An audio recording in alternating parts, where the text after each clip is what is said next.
It's a new era. Let's get it, let's go. It's Tingle Co.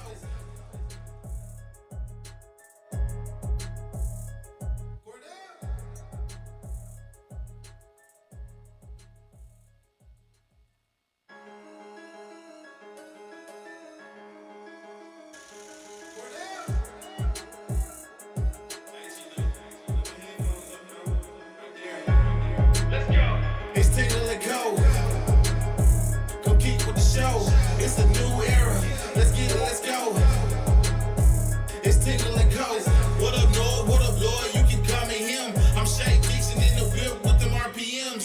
Gotta pull up to the chat and shit out to them. They're trying to ball like Big Folk, then get out the gym. Monday through Friday. When you see that notification, we about to go live. Hit this track and do your dance like you're Karen Lacey. Run it back and turn Matthew to the house, baby. It's Tingle Co. Come keep with the show. It's a new era. Let's get it, let's go. It's Tingle Co. Word up.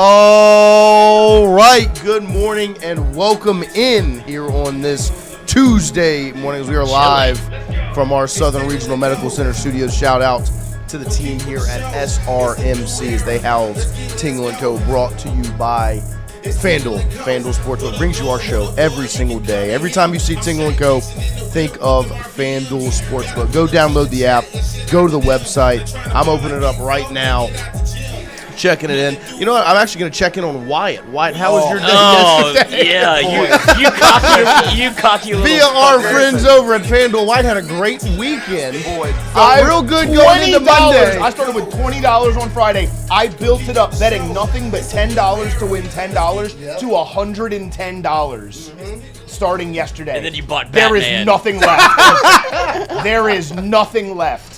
Actually, I think I hit the Auburn spread, so I think there's like $30 in there. That's okay. We got something Well, to you play owe with. that to him. 50. Yeah, I owe half of it to him. Well, no, I don't. God. No, all of it's mine. But yeah, what a fucking horrible It was Florida day. State. I thought about It you. started Oh, off man.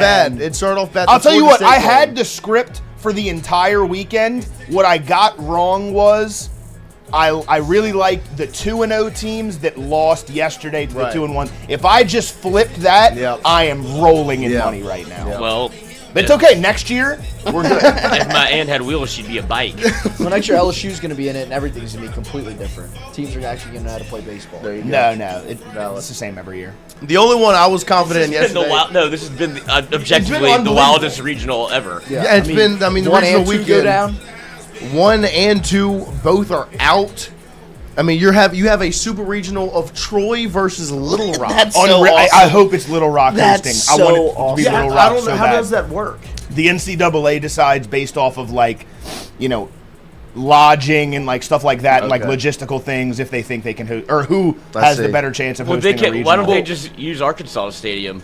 I don't know. They It's not being used. they might do a neutral site because a couple of years ago, Indiana State was supposed to host a regional, and Indiana State logistically couldn't do it, so they had to go to TCU. I would think or Little something Rock like could that. do it. Is it in Little Rock, Arkansas?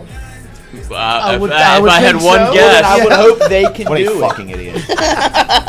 I'm actually, said this to somebody yesterday, I'm actually more surprised that Georgia Tech is out than UCLA. I agree. Georgia Tech is loaded. Right. Yeah. I mean, the first 4 guys in their lineup are all hitting over 400 and have 15 home runs. Yeah. I mean, that team is loaded. That team was, And that was, but they and that could was have a won the great whole game. thing. Oh, I mean, phenomenal game. And so it's been a fun weekend in it. oh my God! You don't think this place is capable of hosting a super regional? What you got? Pop that thing on the screen. It's been a. Koji, you wouldn't have to do much. It's almost been a bittersweet weekend. wow. my God. Oh, my That Lord. place is going to be. Give it to Rocking. jumping. That would be. There's nowhere to sit. No, you have to sit on the grass. Oh, yeah. There's Because got to be the other mound. seating. There's got to be. I would assume there's. To be fair, to sit on the grass outfield- right there Oh, or to dude. stand there would be electric. Fuck the It would be logistics. electric. Give it to him. I'm looking. Boys, can we go? We're into Let's this. go to the Little Rock. That's what I said earlier. Look, they even have little rocks over there. How much Yeah. do you think we need? Wait, what?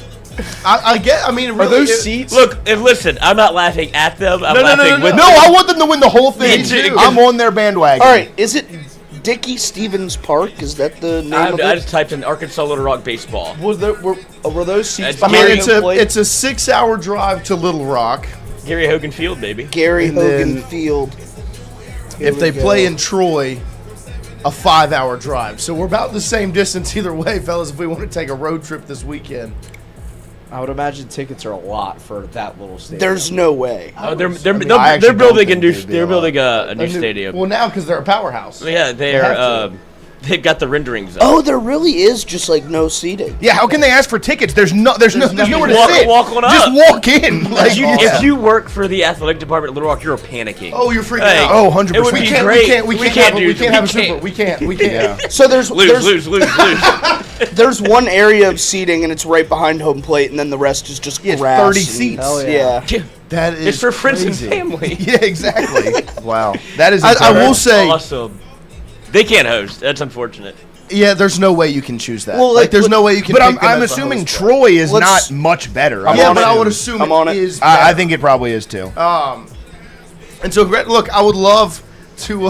I would love for that to be. I a would love host to site. take. If Little Rock hosts, we might just have to hop in the car and go. It'll It be has been a Troy. bittersweet weekend, though. As much as it's been fun to watch the good baseball, in the back of your mind the whole time it's, what if? Yeah. But yeah. if, because it, as rough as LSU's year was, the whole thing is just get into the dance and anything can happen. You are literally witnessing that mindset. If you just get in, anything can happen. And as of right now, anything is happening. And so it'll be interesting to see how the remainder of the postseason shakes out. Speaking of LSU baseball, Jason Armstrong of Inside LSU Baseball joins us at 9 a.m. this morning to talk about the offseason. As you see some portal entrants yesterday for LSU baseball. Who are they targeting? He also is, I texted him yesterday, he said he can go for hours on the MLB draft and what that means for LSU, so we'll get all that information from him as well. So we will be up to date and very informed going into the offseason for LSU baseball because of our guy Jason Armstrong of Inside LSU Baseball. I do want to start it off, however, with a quick birthday wish, as today is the official 1-year anniversary of the first ever Tingle Co. live morning show. It's the first time we ever went live was a year ago today in the midst of LSU regionals. I put down a couple of important dates through the first year of Tingle Co. June 2nd, 2025 was the first ever show. It was also the watch party for Game 7 of the Baton Rouge Regional last season, where LSU comes back against Little Rock. It is also the evening that Chrissy broke his own heart and was extremely sad going into that watch party. I love how that's mentioned. Of course it is. That was quite the memory from that watch party. It is I mean, I'm June sure you 2nd. remember. Yes. I didn't know that was that same It was day. that same, the first day of Tingle Just an Co. iota of professionalism whenever it's like, we're in charge now, and you Well- show up shit-faced and do 50 push-ups Well, if because you're if mad. it was an actual show, It obviously. was a real show. It was a watch party. It was. It was a watch party. But How did he break his own heart? He broke up with his girlfriend and was distraught. he hard She launched said, himself. so what happened was, that was a year ago. she says, Now he's sad again. You think she she brushed says, in the fridge. she said, Think she brushed something's a her little teeth? off, so he goes, what's going on? She was like, I don't know, I feel like we need to talk or something soon. And he goes, we're breaking up. As soon as she says that, he pre-fires and just breaks up I was with like, her. nah, you know what? I'm out. I love that. And then I haven't. Reject the And then he rejection. shows up to the watch party. She texts me. You can't fire she me, I texts quit. me tomorrow. So June 3rd. Text me tomorrow. June 3rd. She was like, "Can we see each other?" I was like, "Nah."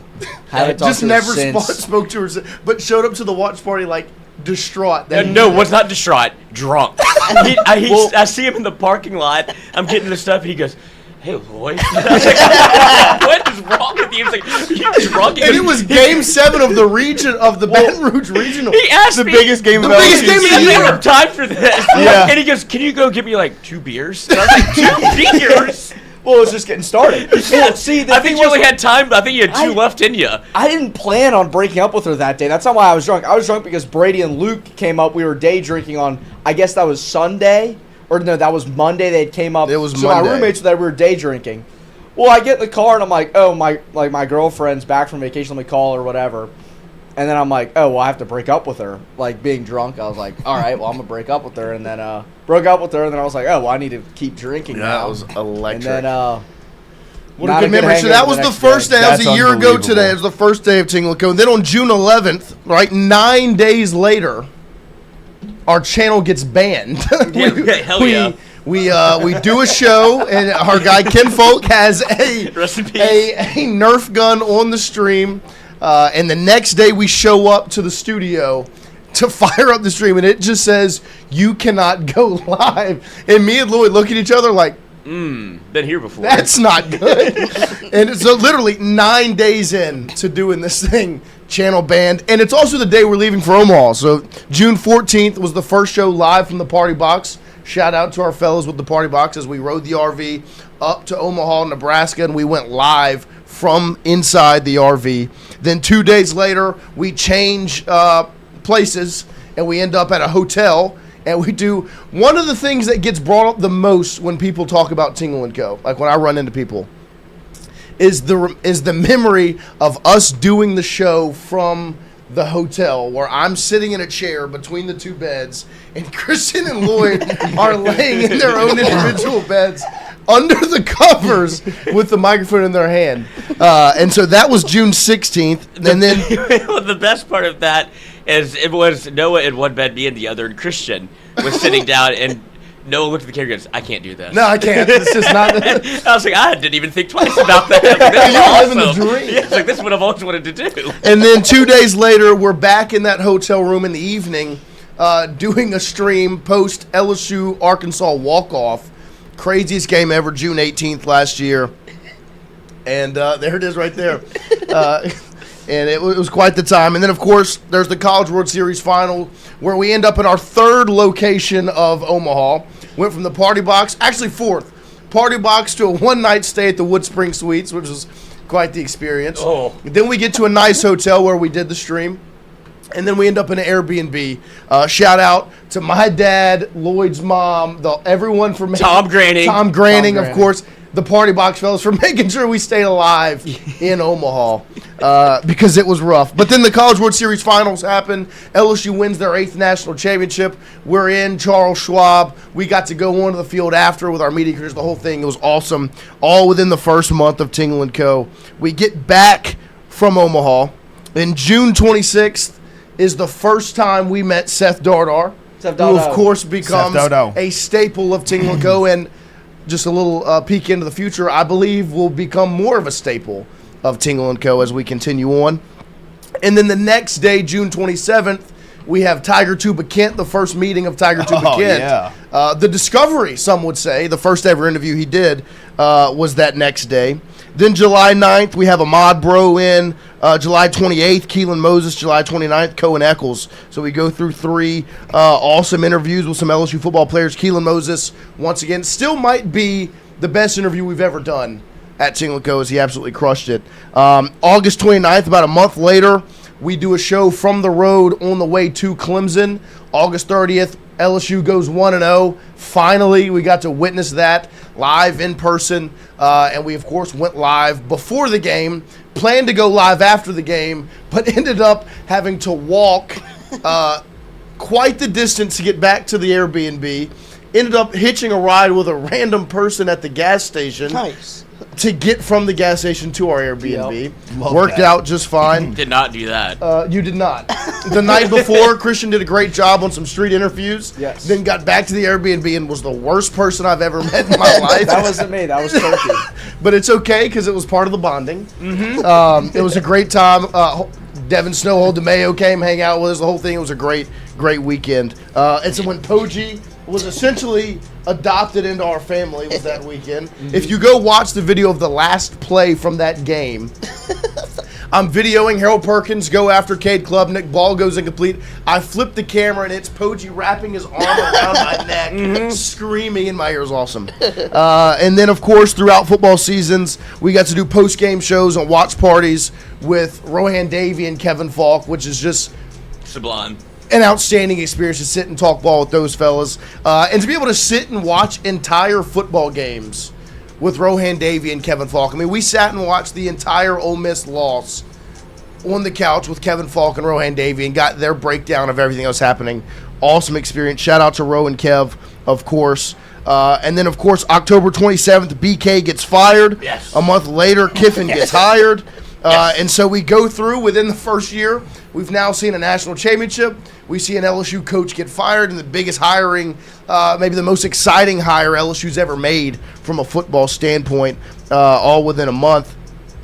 January 1st, we go live for 24 hours, which was quite the experience. Lloyd and I both had the flu. Flu game. The morning of. We anticipated the transfer portal to be quite the experience. It was not.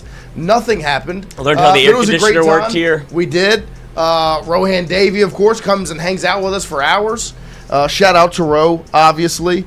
And then more watch parties February 21st and 22nd were such a fun time.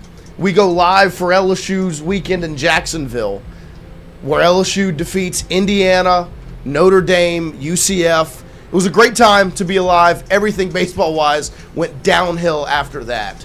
I would say they went 30-28 was the final record. Yeah, I believe And so at that point they were 8-0. What 11 So straight. they went Oh, don't do this. they went 22-28 after that. Lord. Rough.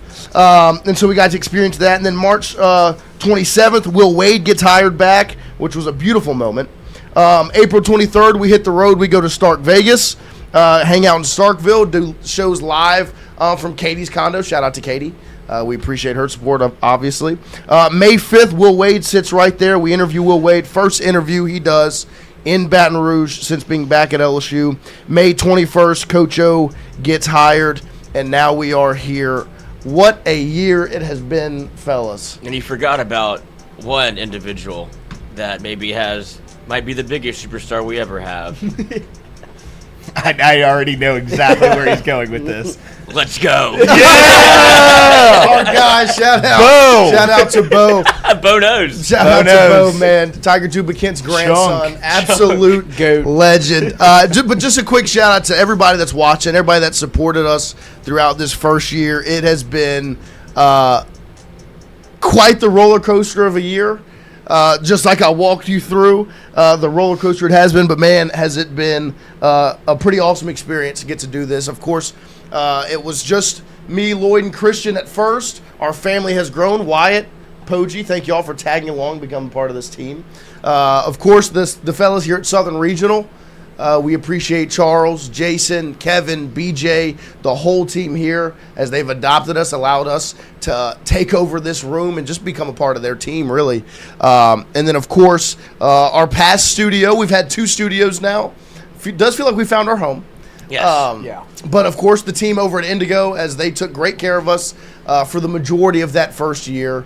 We were able to make the move we made because Indigo was able to take us in. Of course, shout out to Mikey for allowing us, sticking his neck out for us and taking care of us. All of our equipment is Mikey's equipment that he's allowed us to use, and it's been great working with him throughout all of this. It's been awesome. There's so many people to thank throughout this first year because it's been fun. Some of our guests, of course, John Eads is a regular, Roe, Wilson Alexander, Glenn West, Zach Nagy, JD, of course, for coming on, I think, every Wednesday for the last year. We've Joe had Jacques Schwartz. Doucet on, Joe Schwartz, of course. Just so many people to thank. I don't know if I could, but all of you guys in the chat and that are watching, we thank more than anything because we wouldn't be able to do it without you. We kind of took a risk, some would say, when we decided to, hop out, do this thing on our own. Learned a lot. And we have learned a lot. It's been quite the year. Knew a lot, learned more. Amen. It's been fun. And look, I can't wait to sit here on June 2nd, 2027. Oh, we can't forget we had hot dog. We had Hot Dog Boy. Oh yeah. Oh, yeah. I mean, there's been so many things. We're going to be honest. So that's Wyatt. That's Wyatt. Hey, that's Wyatt. I can't wait to sit here on June 2nd, 2027 and think about what the next year has been. Because I can't say I thought we would come this far in 1 year. But It feels like it's been 5 years in one. You running through the list of things that we've been able to do, found out how to do, didn't know how to do, and did. It's been a journey for sure, and it does feel like it's been more than 1 year. But because it also feels like it's been 6 months. Yeah. It's gone by very quickly, but it also feels like it hasn't. No, 100%. We appreciate all of you for making it possible. That's called time. That is. Yes, time's a Flies. crazy thing. It flies when you're having fun. And whenever you learn as much as we have, it also feels like a long time. Yes. Because there's been a lot of ups and downs. But we appreciate, like I said, we wouldn't have been able to take the risk and do this without you guys. Gage Evans, $10 super chat, 10 claps, ready. Happy birthday to the best show in the land. Thank you, sir. Who's next? Charlie Oliver. Congrats, guys. Been here since day one supporting Charlie. Thank you. 2 claps. Ready. Let's see what else we got. Randy Jones. Speaking of Tiger Tuba Kent, where is his grandson, Chunk? His name is Bo. Shout out. But 2 claps. Ready. Absolute legend. We appreciate all of you rolling on with us. We'll continue to do our best to make this show the best start to the morning you can have, because I think we all enjoy it.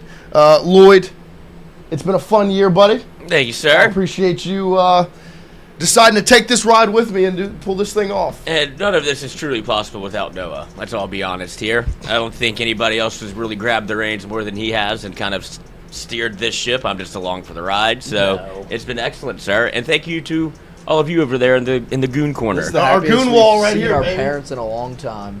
Wait, say that again? This is the happiest I've seen my parents in a long time. Not fighting.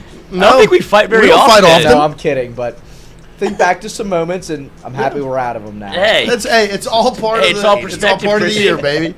Just the important thing to remember is if they fight, the important thing is to always blame yourself. Christian. Yeah. It is your fault. Yeah, it's the kid's fault. I mean, really, truly, it is the kid's fault in most families. I mean, Yes. that is the funny thing. Me and Lloyd are having a good discussion in Starkville, and Christian just steps in and goes, I don't know why you guys are talking to each other. It's our fault. It's unbelievable. we know that he's not wrong. Really not. That was incredible. Eric T, 1015, $5 super chat, 5 claps, ready. Congrats, fellas. New to your content. I love the passion that you all have for LSU. Thank you very much. If there's anything we do have, it is a love for LSU athletics. We appreciate all of you. But, of course, Wyatt, Christian, Poggi, thank you guys for taking a risk and hopping along the ride with us. Christian, of course, you've been here Thank since day you. one. But Wyatt, Hey, for thank coming you along. boys Yeah, for adopting thank me. you. The, Yeah, it's more the of a family thank you. homes, the foster homes were not fun. Yeah. It's nice to know where my next meal's coming Yeah, I was from. on the streets, man. Still am on the streets. Yeah. Fuck me, fellas. We appreciate you. It's been a fun year, man. It has been a fun year, and I can't wait for what's next. And like I said, we appreciate all of you for making it possible, as we will continue to work our tails off and do everything we can to deliver the best content possible. Glimmer for that, $5 super chat, 5 claps. Ready. It's been a fun time. Charlie Oliver Wyatt is a nice addition. Yes, he is. Yes, Oh, he is. thanks, Charlie. Wyatt, Poggi, and Christian help make this show exactly what it's supposed to be, and that is entertaining and fun. So we appreciate all of you for hanging out with us and going through the memory lane. I mean, it was crazy when I was looking through like the past live streams, like wrote down all these things. I was like, man. And the crazy part is how much happened in that first month of June. We went from starting the show to getting the show banned to going to Omaha, staying in 4 different hotels, coming back, meeting Dardar, Tiger Tuba Kent, and then getting ready for football season. It was quite the time. Quite the time. And we learned a lot of that trip to Omaha, because we were supposed to go just on the party box, which Right. was going to be excellent. Obviously swung through WARDO'S, did that whole deal. Of course. Got to be like the show on the road. And we're like, all right, we can do this. We picked up Starlink. We're like, we know how to do some of these things. Yeah. And then it turned into, okay, if the bus is leaving, but we want to stay, what do we do? Because we were at the bar, and I see Noah over there, like, feverishly on his phone. I was like, what is he doing? And he's like, I'm staying. And I was like, what? Because that would be me. Like, Yeah. I would think that would be the one that would be like, I don't know what we're going to do. We'll figure it out. But he was dead set on staying, and that certainly changed the That was dynamic awesome. It sure with did. the Triple S, because it became, what are we going to do night to night? And then we get a hotel that turns out to be an absolute home for prostitutes. That place was a filth. Shout out to the Wood Spring Suites in Council Oh, Bluffs. we pull into this place, and it clearly was like, don't use this room. Right. They gave us the keys to that room. The bed there's two beds that are both pulled up against the wall, like off the wall. The TV is pulled off the wall, and I was like, There's no what is- sheets on the no bed. sheets on the bed. It looked like a murder scene The when we bed, walked in. frame, you could see like the bottom of the bed frame. It was like dirt. And It was- And Yeah, it was. disgusting And shit I everywhere. I was fine. I knew Yeah. you were. If I had know to you were, sleep Lloyd. there, I would have slept there too. Yeah, it was But good, but then no, I was like, we happy- can't do this for a week. I I'm was like, happy that's probably a someone good had call. standards. Yeah. But- Not just that, we weren't going to be able to do the show We were be able to do anything because you couldn't unlock and open that window. because And- it was prison Yeah. And there's no Wi-Fi in the room. or refunds. And the TV was or refunds. And the TV was in Spanish. Yeah. It was a problem. It was hell not a yeah. good place. We ended up in a much nicer hotel, which of course Lloyd and Christian got Should to have gotten stay. tested after that place. Fair enough. So it's been a fun time. We appreciate all of you guys as we have learned a lot. That's for sure. And of course, a shout out to our sponsors who have supported us through the first year. Of course, AJ Sports Cards. Like I said, I went and met with the team over at AJ Sports Cards before June 2nd, so over a year ago. And before we ever went live, and I was like, look, this is what we're doing. We're all bought in. We're all in. We're young. We're hungry, ready to do this. And AJ Sports Cards said, let's do it. And supported us for our first year. Bet on us before we were ever even Tingle Co. Like, we hadn't even come up with a name yet when I went and sat down with them. Had no logo, nothing. They were like, no, we want to make sure this works for you guys. And it was very nice. So, of course, we appreciate them. Of course, CAS Roofing and Advising, the fellows over there who've taken care of us for a year. All About Inflatables, who, of course, bought in early on as well. Southern Regional, GOMART and WARDO'S, our guy Tom Granny. Thank you, Tom. We love you, Tom. Love you, Tom. Love you, Tom. Thank you, Tom, Thank for you. taking great care of us since day number one. The team over at F45, Yeah. of course, keeping Lloyd fit and in shape and taking care of us as well. Obviously, Red Stick Spice. We've been able to expand the show into a food channel, some would say. Whether it's hot dogs being eaten or Rohan Davey cooking with Lily Courtney. Of course, shout out to Mama Courtney for taking care of us as well. For all of our sponsors, all the people that have supported Tingle Co., we appreciate you being a part of this for the first year. Anybody else that wants to hop aboard, you're more than welcome. And for the second year, you've now got 1 year proof of product. Still here. We're still rock and rolling, and it's been a fun ride, and I cannot wait for what this next year has in store. It's going to be a fun ride, and I'm excited to do it with you fellas, and of course everybody in the chat. We'll keep this thing rocking and rolling, and we'll be here. Hopefully there's many more birthdays. Yes. Many more birthdays. Keep Well, this thing hopefully going. next year we're not running through all the birthday, all the year, everything that's happened over the year. Hopefully we're talking about LSU baseball advancing to a super regional. That would be Yes. nice. That would be great. That would be nice. That would have led the show. Yes. Because I will say, I don't think we could have asked for a better year one content-wise from LSU. Oh, yeah. I mean, within the And first all, month, in all the wrong ways. well, somewhat. I mean, we got a national championship to start, which was excellent. After that, went wrong, right? You fire a football coach, you hire a football coach, you fire a basketball coach, you hire a basketball coach. Baseball season does not go well. Just everything that's transpired within the first year has been crazy. And then the wildest part is the next year, the year we're looking ahead to, might be crazier. Yep. It might yeah. just be a little bit wilder. And so we are excited for the next ride, and we appreciate all of you for being a part of this. And let's keep it going, boys. Let's keep this thing rocking and rolling. Of course, shout out to FanDuel for becoming a part of this team here in 2026, supporting our show. You see right up here in the corner, That's it. spinning around. FanDuel brings you our show every single day. And shout out the boys that believe. Of course, Believe. Cam they Rogers. called us earlier on in the process within the first year. Our guy Cam Rogers and the team over there at Believe, who, of course, help us get our podcast out every single day through the Believe platform. If you are watching right now, to celebrate this 1 year, of course, we appreciate all the super chats. I'm not going to tell you to stop those. But I would love if I would say you do went it over again. to wherever podcast platform you may use. Even if you listen on YouTube, go leave us a review over on whatever podcast platform it is. If it's Spotify, Apple Podcasts, YouTube Podcasts, go to our Facebook page, leave a review. All those reviews help continue to grow the Tingle Co brand so we can bring you the best product possible for the years to come. Happy birthday, fellas. I thought you were going to say birthday. 365 claps. Oh, wow. Well, hell no. Oh yeah, wait, ready? Yeah, We're not Get us doing it. going. We Little can't. much. Little much. It would be awesome.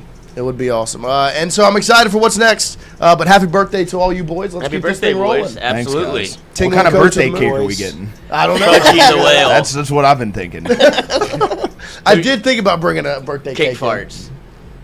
Cake Let's farts. get an ice You ever cream seen cake. those? Yeah, I have. That's a crazy thing to say. All right. But hey, that's right on character for who Lloyd's been for the last 5 years that I've known him, and especially the last year at Tingle Co. Yeah, so It's a crazy thing to say. I guess it's our 6th birthday, or 5 years, just in totality. Yeah, I guess. We're 5 years old together. Yeah, how about It's that? like kindergarten to 1st grade. There you go. You guys What are about to an, start drinking. What an exciting time it's been. About to. What do you mean and we'll start? continue to be. Yeah, ZipRecruiter. ZipRecruiter was a sponsor. Shout out to my 9 o'clock ZipRecruiter. alarm. That's what killed it. Where many was that memories. on your fucking calendar? Huh? Come on. I forgot about the 9 o'clock alarm. Damn. Oh, Pell's new coach. Yeah, Pell's new coach. Yeah, Jamal Jamal Mosley. Mosley. And of course, shout out to to Chris, Trevor, Josiah, Nick, our guys that got content for us, took some pictures, got some video, did a great job, and we appreciate them. We'll hopefully have some more exciting content with those boys coming out soon. We appreciate them being a part of this. Everybody that's been a part of Tingle Co. from the jump. Stewie for stopping by for for a week. Yeah. We appreciate Stewie. Came and checked in and did some window shopping. What is that? Oh, Gage Evans. All right. Shout out Tucker. Shout out to Tucker. Shout out Lloyd's back. Lloyd's back. Did go through a rough spell. Oh, yeah, that was one time. awful. That was bad. My Lloyd. Shout out Wyatt's weight. And shout out Chrissy's height. And Now do Poggi. Now do Poggi. All right, Gage. Noah's fat too. Noah and Poggi are both fat. What, Gage? Put them in. What? If he doesn't do it, I'm doing it for him. I'm shouting both y'all out. Shout out Tooney. Yeah. Shout out Tony. No. Yep. Shout out to Yeah. everyone that's been a part of this ride, man. It's been Shout fun. out the White Sox. Shout out the White Sure. Sox. Shout out what's our pitcher's name from Seth what is it, the Lugo? Royals? Seth Lugo from the Royals. Yeah. That's Seth Lugo, man. Shout out Seth Lugo. piece of shit. Shout out Mr. Fun. Shout out Chucky Sunshine. Of course, we appreciate their support as they've become a part of this team. It's been fun. Very, very, very fun. And so we'll keep this thing rock and rolling. Randy Jones, shout out Lloyd's hair and spirit. Thank you, Gage. Shout out Noah's Damn it. muscles. Yeah. That's really dick right. Gage, you're glazing. Gage, you're dick riding right now, dude. We appreciate all of you. It was a nothing too crazy happened yesterday. I will say I do want to ask you, Wyatt. Easton Royal had a little announcement made yesterday. What do you make of it? Of course, this could be an opportunity to gloat and rub it in one fan base's face, but it doesn't really matter. Job's not finished. What happened yesterday that's of importance for LSU fans? So Easton Royal had 5 official visits scheduled. He decided to cancel his visits to Tennessee and Ole Miss. Personally, I don't think this is that big of a deal. They were clearly running 4th and 5th in the recruitment and weren't really factors. I mean, it's clear going forward, he's going to focus on Texas, LSU, and then Florida. I do think Florida's running 3rd. Depending on where you look, some people, especially on the Texas sites, have said that Florida is running 2nd, which actually makes me feel more confident for LSU's chances because it means somebody's lying to Texas because Florida's not. I don't see him going to Florida. I do believe it's going to be a Texas and LSU race to the very end. So I don't think it's that big of a deal. He's already taken his LSU visit, obviously, this past weekend. Still has Florida, I believe, in the coming weeks. And then his last official visit is Texas. But then I'm sure he'll do multiple unofficial visits to campuses throughout the season. And then I think you'll see the majority of his recruitment from whether it's a decommitment or a signing standpoint. I think that'll all happen closer to signing day when you kind of get an answer on where Easton Royal ends up. Yeah, this will definitely be something to continue to pay attention to. But like White said, I wouldn't anticipate any big news coming anytime soon. And I agree that I was not surprised to see this announcement yesterday because it's a two-horse race, and I think everyone kind of has accepted that. Like, I don't know how you look at it and you don't think of it as a two-horse race, a battle between LSU and Texas because, of course, he is committed to Texas. LSU, what? Zach Nagy says he's been on campus like 3 or 4 times. He's been on campus to LSU the most since Yeah. committing to Texas. And Shout out so- Shea Dixon. Watch what they do, not what they say. So. Amen. And of course he committed to Texas the day before Kiffin was hired. Not a coincidence. And then, of course, throughout the process, like we said, he's been on campus a lot. And that's the interesting thing. Like, when you compare the two programs, to me, there really is only one difference. And it depends if this different is that big of a factor or not. It's that LSU is home. Other than that, I think both of these programs are very comparable from, like, Sark and Lane and their offensive abilities and the identity there. Obviously, the money aspect in it. All of those things I think are very similar. Now, LSU, maybe a bit more of a track record with top receivers. Of course, has, like I said, the home aspect to it of you grew up watching Odell in number 3, and now you can wear it, right? That's LSU's biggest advantage. Outside of that, I think the two choices are pretty comparable between LSU and Texas. So that's what I think will be interesting to kind of watch how it plays out. But I think that also is what gives LSU the edge. Like, it gives them the ability to look is to make a pitch that Texas can't make. The interesting part to me is how the money is going to play out, because I do think it's going to be I just don't think LSU cannot play ball from a financial standpoint. Like, you have to find a way to match whatever money gets put out there, and I just don't know if Texas has that same pressure, to keep running up the tab. What they have is the financial freedom of there's not really a worry or a concern, but they don't have the pressure that LSU has. No, I think, well, in a sense they do because, well, not financial pressure, but pressure to be able to go into New Orleans and pull a guy from Louisiana to not go to LSU, which since Nick Saban has exited the building hasn't really happened all that often. You see guys that are pretty much going to LSU if Lane Kiffin and LSU want them from Louisiana, which is the way it's supposed to be. Because I don't know if you saw Urban Meyer talking about recruiting in Louisiana, where he just said, I can't do that anymore. Like, I'm not. He just took Louisiana off the list. It's like he sounded like a fool because he is one. He's like, there's plenty of good players between Georgia and Florida that I don't need to go to Louisiana. It's like, I'm sure if you could get in, you would like to be able to get in there. You're saying that because you can't get into ball. the club. And so for Texas, it'd be a great coup to be able to say, look, LSU comes into Texas all the time and takes players. Yeah. For Texas to go into the heart of New Orleans and take Easton Royal, a 5-star receiver, a flex. player of need, and somebody that LSU wants and needs would And be is a very flex. public about. Yes. Right. Like, say you went in and got Arch Manning, and then you go and get Easton Royal. Yeah. That's a pretty big swing for Texas. But for LSU, I think that this is one of those where money is not an option. Like, that's not going to be the reason why. If Texas wins the recruiting, Texas wins the recruiting. But LSU has made a very considered effort since Lane Kiffin was hired that Easton Royal is clearly number 1 on the big board. Right. And for Texas, of course, Easton Royal is a great player. But, like, when you talk about making inroads in Louisiana, it's also a big deal because you're weakening LSU, who is going to be On your near the schedule. top of the SEC. They're going to be on the schedule every year. And, like, I talk about that all the time when it comes to, like, Saban coming into Louisiana. I don't think it was always as much about the players. The players are great, of course, but it's also anytime you can weaken LSU, who was Alabama's biggest competition back then, that's absolutely massive. When you can slap your dick on LSU's face every recruiting cycle and hurt them, make their team worse every single time, Nick Saban's going to continue to do that. Yeah.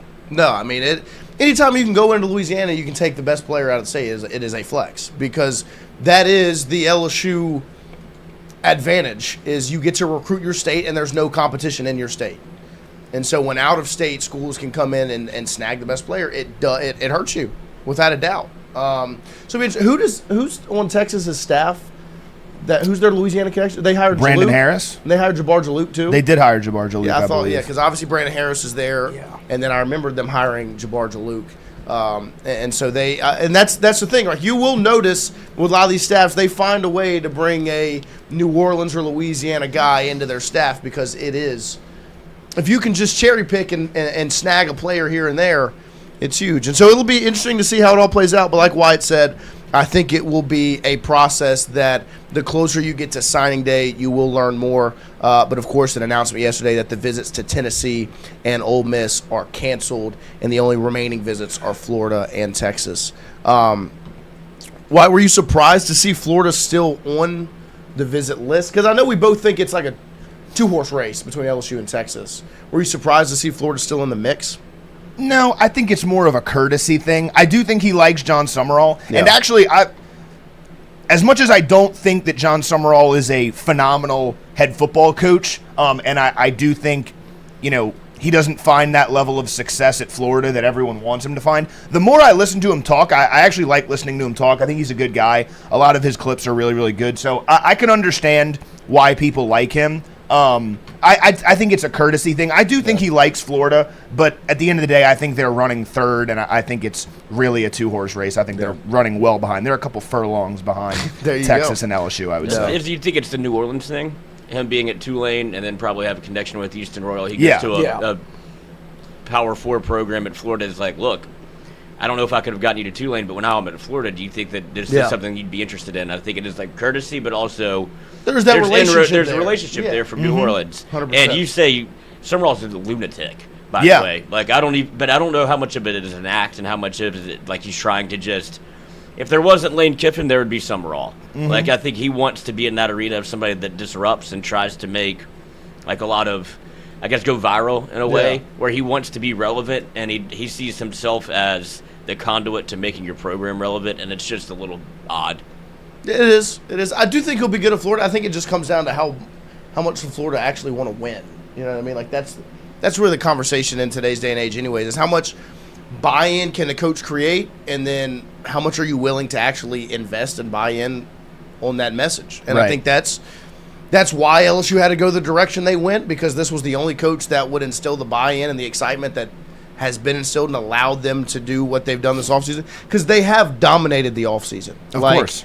There is not a program that has dominated the offseason like LSU has. From a success in the portal and closing out the recruiting classes to becoming a villain and like being all over, like in your face, the whole thing. But then now, like I said yesterday, spinning it almost in a positive manner with this Coach O deal. Like, that's the reason why the Coach O hiring so far, we got as excited about it as we did, was because it checks multiple boxes, right? It's from a recruiting and an actual, like, do a job standpoint, it's excellent. But also, just the perception of it is a win. And I think a lot of people probably could have assumed it was maybe just a PR hire for the perception. Because some people were playing both sides. Like, people thought it was just, oh, they're trying to look good, and Lane's just trying to, like, do this show for everyone to see. Other people felt like, well, he's just going to be there just to recruit and take that off of Lane's plate. It's both. Like, he's doing, and it's done a great job, because I do feel like the tides have shifted a little bit over the last weekend until what Pete Golding got in front of a microphone yesterday, or was talking to somebody. They did a little write-up, and it talked about, he talked about Lane Kiffin, of course, and his decision-making process, what his issue was with Lane and taking the job, all of those things. And I did see yesterday, I think you might have tweeted it, Wyatt, where it was, well, when Lane Kiffin talks, it's a problem. When Pete Golding talks, it's applauded, right? Yeah.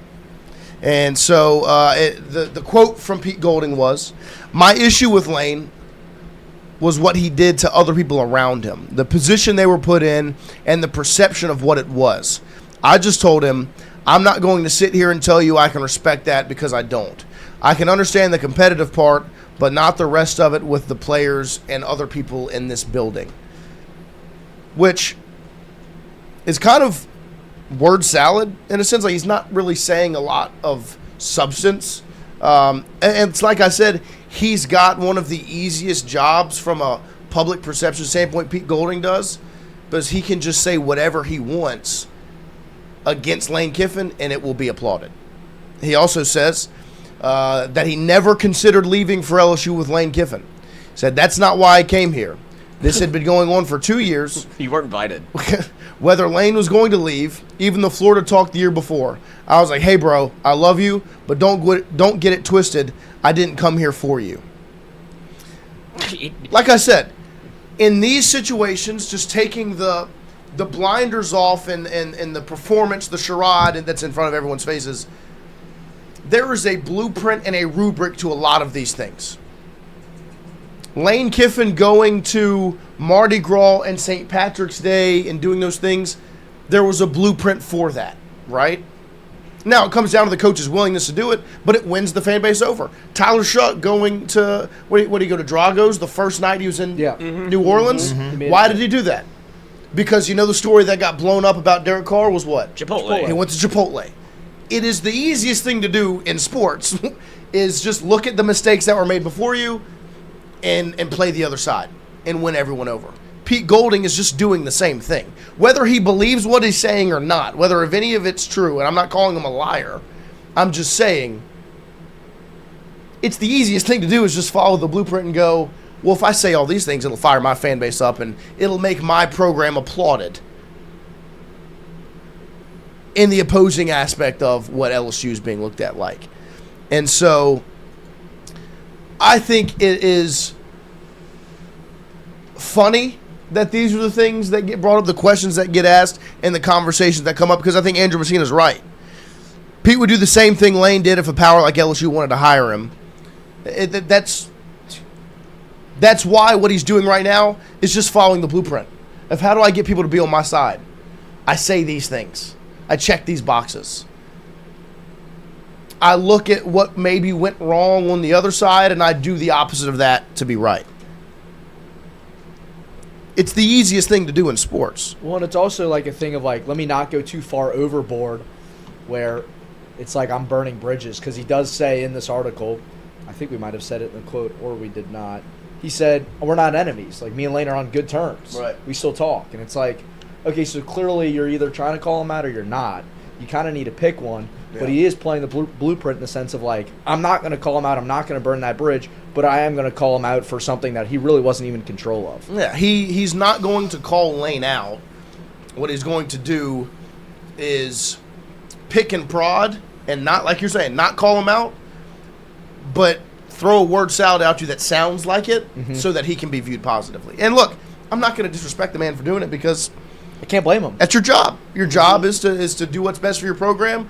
And right now, Ole Miss is being applauded as the school that's doing it the right way. You know what I mean? Because they're just being viewed in the flip side of LSU. So you can't blame him. I mean, this is Chris Lowe eating up this complete slop, and it's him that needs to be called out for this because realistically, what else is Pete supposed to say? He's the head coach of Ole Miss now. He's LSU's rival. This is Chris Lowe eating a plate of slop. He's doing what a journalist would like. It's going to get the traction and the run, right? And so as a journalist, if your goal is to put out content and a product that people are going to go read and look at, that's what that is. I mean, that's why I'm saying LSU's dominated the offseason because the Lane Kiffin storyline hits every time. Like, all you have to do, the two quotes that get posted on Twitter are the ones about who? Lane. About Lane. It's got nothing to do with Ole Miss and Pete Golding's program and what they're doing in Oxford. The quotes that get the run are the ones about LSU and Lane Kiffin. And that is why I say LSU is dominating this offseason. Whether you view it positively or negatively, LSU is dominating the offseason from a football perspective, basketball, and that is the goal of, we want LSU in front of everyone's eyes. You cannot not talk about LSU, and that's just the case that it's been. And I don't see that ending anytime soon. And just like Lane has embraced, coming to Louisiana and being the head football coach for LSU, Golding's doing the same thing, embracing what the role is now, being the head coach at Ole Miss. Yeah. And so it's just, and that's what you have to do in college football, is just embrace what environment you're in at that point in time. 100%. Like I said, he's doing what he should be doing. Like, what you should be doing is playing up your side, like Poggi said. What's the cards that have been dealt? Do it to the best of your ability, and that's what Ole Miss is the good guy. Pete Golding says a lot. He does. He shouldn't talk this much. I think they are enemies. But I think the crazy thing is he's talking a lot, but he's not saying That's much. what I'm saying. Just There's he no sounds substance to it. Stupid. Like, that's why, like, when I read the first quote, I could have told you that. it just sounded. I knew that was You gonna do know happen. Pete Golding's kind of stupid, right? Yeah, I know. Like, that's what I'm saying. I don't think not that funny. I don't think he obviously he can do no wrong in this situation, course. and you can tell, Right. Because he's just talking to talk, and I don't even know what he's saying. Like, whenever there's parts of this that he talks about Lane Kiffin, like, and him leaving, and what did he say? Hold on, let me find it. I had to get some things off my chest, like. Did you say this to Lane Kiffin or not? Because I don't think you did. Like, I don't think you're like, hey, bro, what you're doing is actually really wrong, and I don't like the way you're treating people around here. Like, no, you didn't say that. And you can't write a book about what happened. He wasn't buddy-buddy with you to that extent. I wouldn't imagine that he's like, Pete, you know this whole thing's going down, right? And if it does, you're coming with me. If that's the case, fine. But then, obviously, you were going to come to LSU, too. If Blake Baker was going to leave, he was going to bring Pete Golding with him. But now he can't say that part out loud. But it's very apparent that that's what he wants people to see. He's like, oh, I knew everything. I knew the whole time. And it's like, well, why'd you know the whole time if you were going to go? He's not just telling you to tell you. Well, and the And other it's thing. like, well, no, Ole Miss, if that were the case, and Blake Baker's leaving, guess what? Ole Miss had to make a desperation play to keep something together. Yeah. Some part of that regime that had success, and it was give Pete Golding the head coaching job, because that's an absurd move. He's not at any point earned to be the head coach anywhere. No. And that's why. And now he's acting like, oh, this is a long time coming for me. It's like you Yeah. rode the coattails of Nick Saban and an offensive Lane Kiffin. You haven't done anything that makes you viable to be a head coaching candidate, much less at a Power 4 school. This is going to go terribly, and he knows it. But Riley's got the king of the castle. He just gets to say whatever he wants because he can do no wrong. Well, and Yeah. because Sounds like a idiot.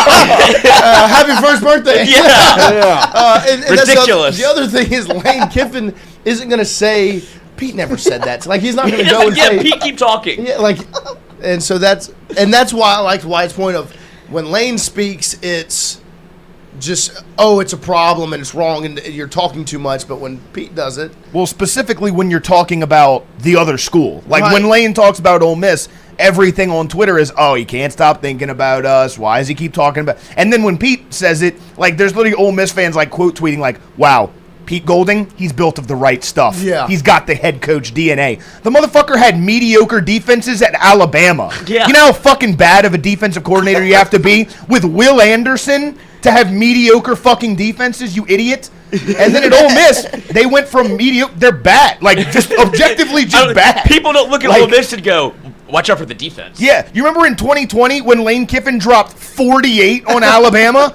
You know who the defensive coordinator for Alabama was? It was Pete fucking Golding. Like, what are we doing here? He had one good defense because they went out in the portal and got Walter Nolan and Trey Amos and Pooh Paul, a bunch of fucking NFL players. They had one good defense, and they're like, oh, Pete Golding is kind of a good defensive coordinator. No. the funniest part is They had nobody left. their best players on last year's defense Or LSU. are on LSU's defense. With an objectively better defensive coordinator. Like, that you don't is- think that what Ole Miss should have done is you're taking Lane Kiffin, we're taking Blake Baker. That would have been a smart That move. would have been a smart That would have move. been, yeah, That would be sense. like, damn, they got a good one. Yeah. Pete Golding does not scare me in the least, but he is the I mean, if perfect. he has a crunch wrap in his hand, He it is might the scare me yeah. a little Ooh, bit. he is the perfect fool to play this Yeah, because 100%. he's just a puppet, and he's going to be a little puppet for this entire thing because he knows how to play the heel and be like the WWE character because he actually thinks this is entertaining. Lane Kiffin is trying to work. Like, he'll troll you. He wants to win. Pete Golding just wants to be seen as somebody that, like, is your buddy. And he's like, I'm Ole Miss's head coach. I have to do it this way. He doesn't know what's going on. Well, like it's what's going to happen when it goes wrong. Oh, I Because can't you're- wait. I mean, because I you're can't going wait. to I can't lose. wait. Something's going to go wrong. Like, Ole Miss, do And- you think you got better? Yeah, and that's the thing that I don't think Ole Miss fans understand is that there is pressure on Ole Miss to win this year. Yes. You've talked all this mess about how it was Pete Golding who constructed last year's roster, and that Pete Golding was doing all this work behind the scenes, and that he was truly the head coach of Ole Miss the last couple of years. Okay, so you kept your quarterback, you kept your running back. You say you kind of, did all this great job retaining players that LSU didn't come and ransack your roster like you thought. Okay, so you better win. Like Lane Kiffin went 11-1 last year. If you don't go 11-1 last year, that kind of dismantles that fucking argument. Right. Well, And I love the argument. They say, well, Lane wouldn't let Pete Golding spend on the defense, and that they would only spend NIL money on the offense. The 1 year they spent money on the defense was 2024, where they had a great defense. Well, guess what? They went 9-3 in 2024, and then the year that you claim he didn't let Pete spend on the defense in 2025, they went 11-1. So maybe Lane Kiffin knows what the fuck he's doing. You inbred motherfucking idiots. Oh, they're so stupid. It's only gonna get better. Like this whole back and forth. And like to your point, they're not. When's the last time Ole Miss talked about Ole Miss? That's what I'm saying. Like, even in this article, the quotes that get broadcasted and put out are about Lane and LSU. Like, it's never about it's not about your program. You're talking about us.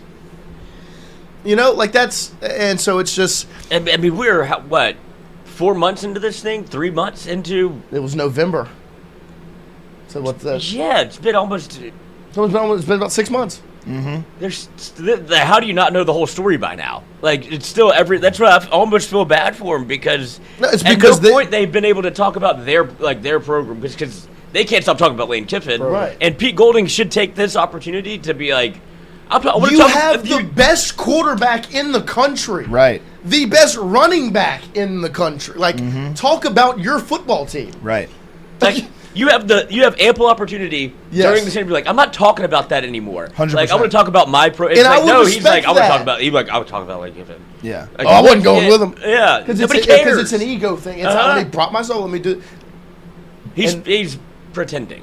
And that's He's the faking problem. it until he hopefully makes it for himself. Right. Because the only thing that matters this year to Ole Miss, and it's becoming September more 19th. and more apparent, is just beating LSU. They don't care about because they're not talking national championship. They're not talking college football playoff. Beat LSU. They want to beat LSU, and they want Lane Kiffin to fail. That's their two biggest things. And that's the thing where I think they failed as a university and as a program. As much as they want to talk shit about Lane Kiffin took them in their football program and moved them up an entire tier in the rankings in college football, from whatever you want to say, C tier to B tier, B tier to A tier.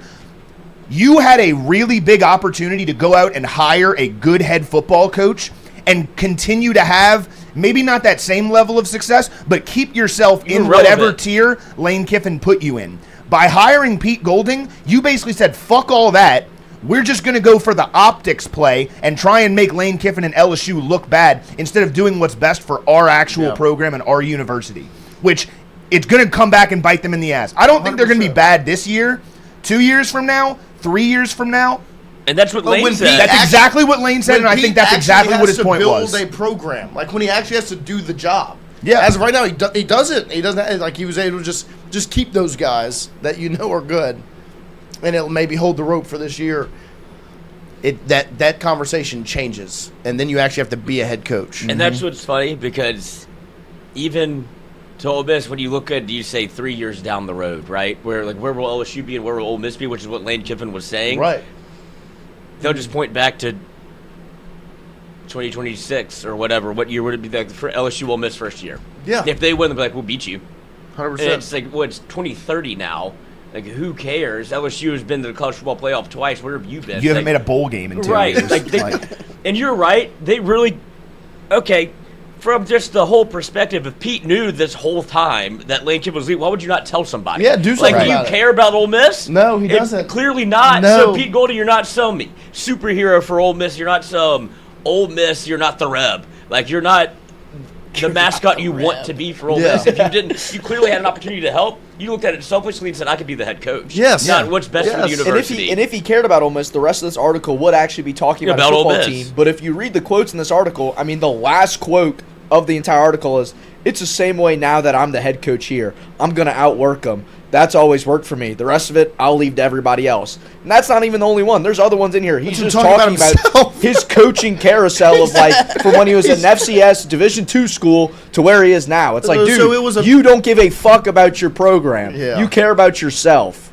He doesn't know. He what learned to from do. the best. Yeah. Well, and that's the other, like, the part that always blew my mind about them hiring Pete Golding and, like, it being applauded like it was the plan the whole time is that if that's what you were going to do, you could have let Lane finish the thing out. Like, there was no reason. Yeah. Because to me, the whole play, they were like, well, we got to get him out of here so we can start our head coaching search. But then you didn't do a head coaching search. You just hired your DC. So we'll see. The most telling thing to me is Pete Golding wasn't going anywhere. No. It's not like Pete Golding was getting other head coaching offers. Like, it's not like Ole Miss pried him away from taking another job. Pete Golding, no one fucking wants you.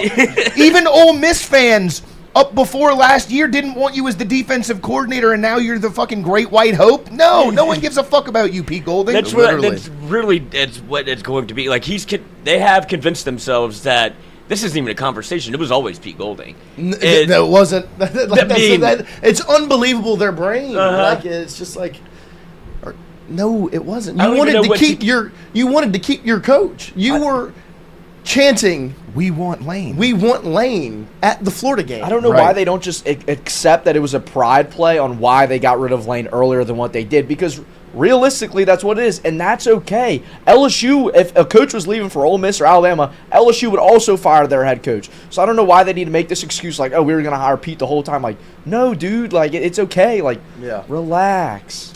Artman Hall, $10 super chat, 10 claps, ready. Happy first anniversary, Tingle Co. Sometimes thrilling, sometimes shocking. I always look forward to watching your show. I hope LSU gives us lots more to cheer about. Thanks for making it. Thank you, Artman Hall. Artman Hall. Thank you very much. We appreciate everybody that tunes in. Poet. We love you, Artman Hall. We love you, Artman Hall. We love all of you. love We you, appreciate Artman everybody Hall. that makes this Thank you, show Artman possible. Hall. We will continue to try to make your mornings a little bit better. Because I tell you what, even some mornings whenever I'm like extremely tired and I don't want to get up, I get here and it's like a little jolt in the system. Get you ready for the rest of your day. So we appreciate all of you for making I it always possible. get a good little feeling when I'm riding up the elevator. I'm like, oh, hang out with the boys. Let's do it. It's like Tucker. Yeah, I'm like Tucker. I have a dog with a bone whenever I get in here. Oh, poor Tucker this morning.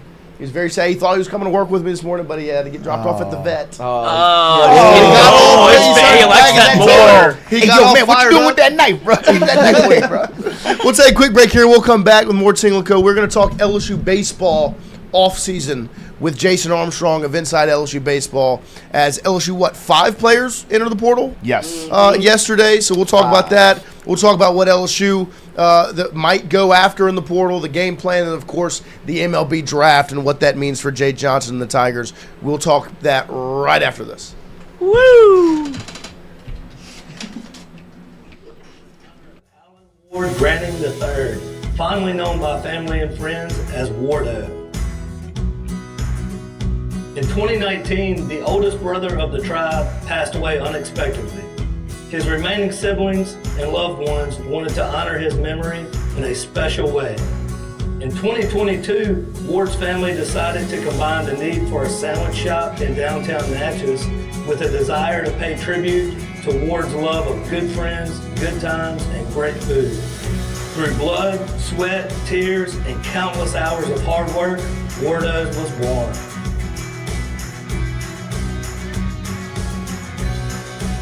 So go visit WARDO'S today at 309 North Broadway Street in Natchez, where the po' boys are so good, you'll swear you're in Cajun country. Hey, Miss Lou, come visit us, Tom and Wright Branding at GOMART and On The Go Deli. GOMART has clean restrooms, community coffee, an awesome beer cave, and a great selection of anything you may need.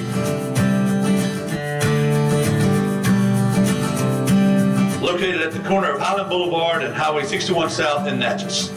Also stop by WARDO'S Po' Boys at 309 North Broadway on the beautiful Natchez Bluff. Where everyone is family.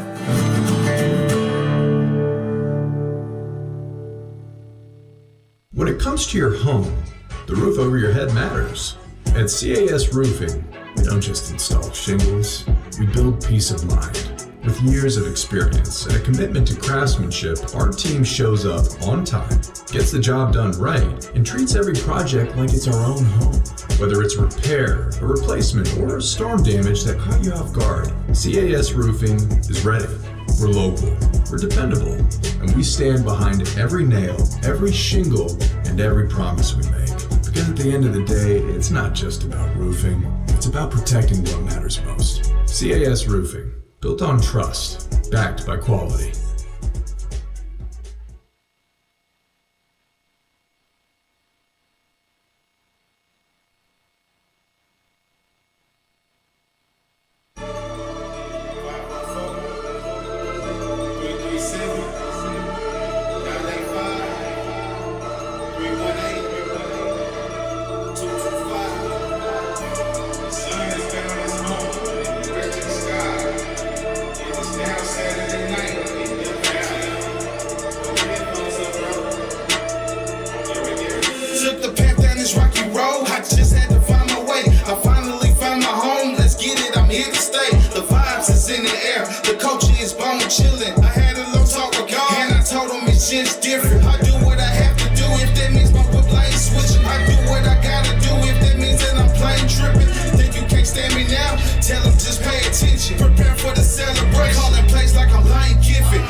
Longtime, but it's been different. I just do it like I'm Nike, but I'm just different. Man, I must remind you, dog, it's just different. Yeah, I got some bandits around me and they hit different. I just do it like I'm Nike, but I'm just different.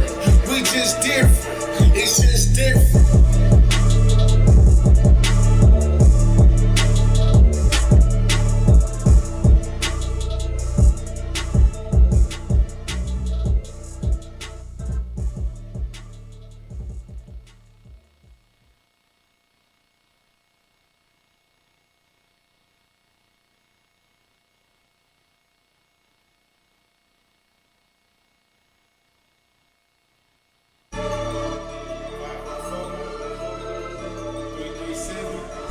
All right, welcome back here as we open up hour number 2, or I guess technically we had already rolled into hour number 2 with our Ole Miss discussion there to finish out this morning. We appreciate all of you hanging out with us on this Tuesday morning. We will continue to talk LSU baseball off-season this morning as Jason Armstrong of Inside LSU Baseball will join us. I shot him a text yesterday just to confirm 9 a.m. this morning, and he said, I'm game for whatever, but anything specific you want to cover tomorrow. I said, I want to talk about the incoming freshmen, the ability for LSU to battle with the draft for those guys, the potential portal additions and what this offseason will look like. And he says, I can go all day if you get me fired up about the portal and the draft, which is exactly what we need to hear, because we talked about it a good bit yesterday about what we thought LSU's strategy, Jay Johnson's strategy, might be this offseason, whether it's attacking the portal, building through what's already on your roster, and the way LSU looks at what 2027 should be. And I do think it is kind of up in the air. Like, I don't think there is anyone that has a real strong feeling of what it's going to look like. We talked about it a lot last week of maybe the first step, number one on the to-do list is retention through the draft, holding on to a guy like Stephen Milam, maybe Jake Brown, the long shot of Derek Curiel sticking around, those marquee positions for LSU, center field, shortstop, potentially being open, and what does LSU do there? I think those are the ones that most people are thinking about. What will LSU do at the marquee positions of shortstop and center field? They also yesterday had multiple players enter the transfer portal. It is now 5 is the total. Mavrick Rizy, of course, entered last week after this past season.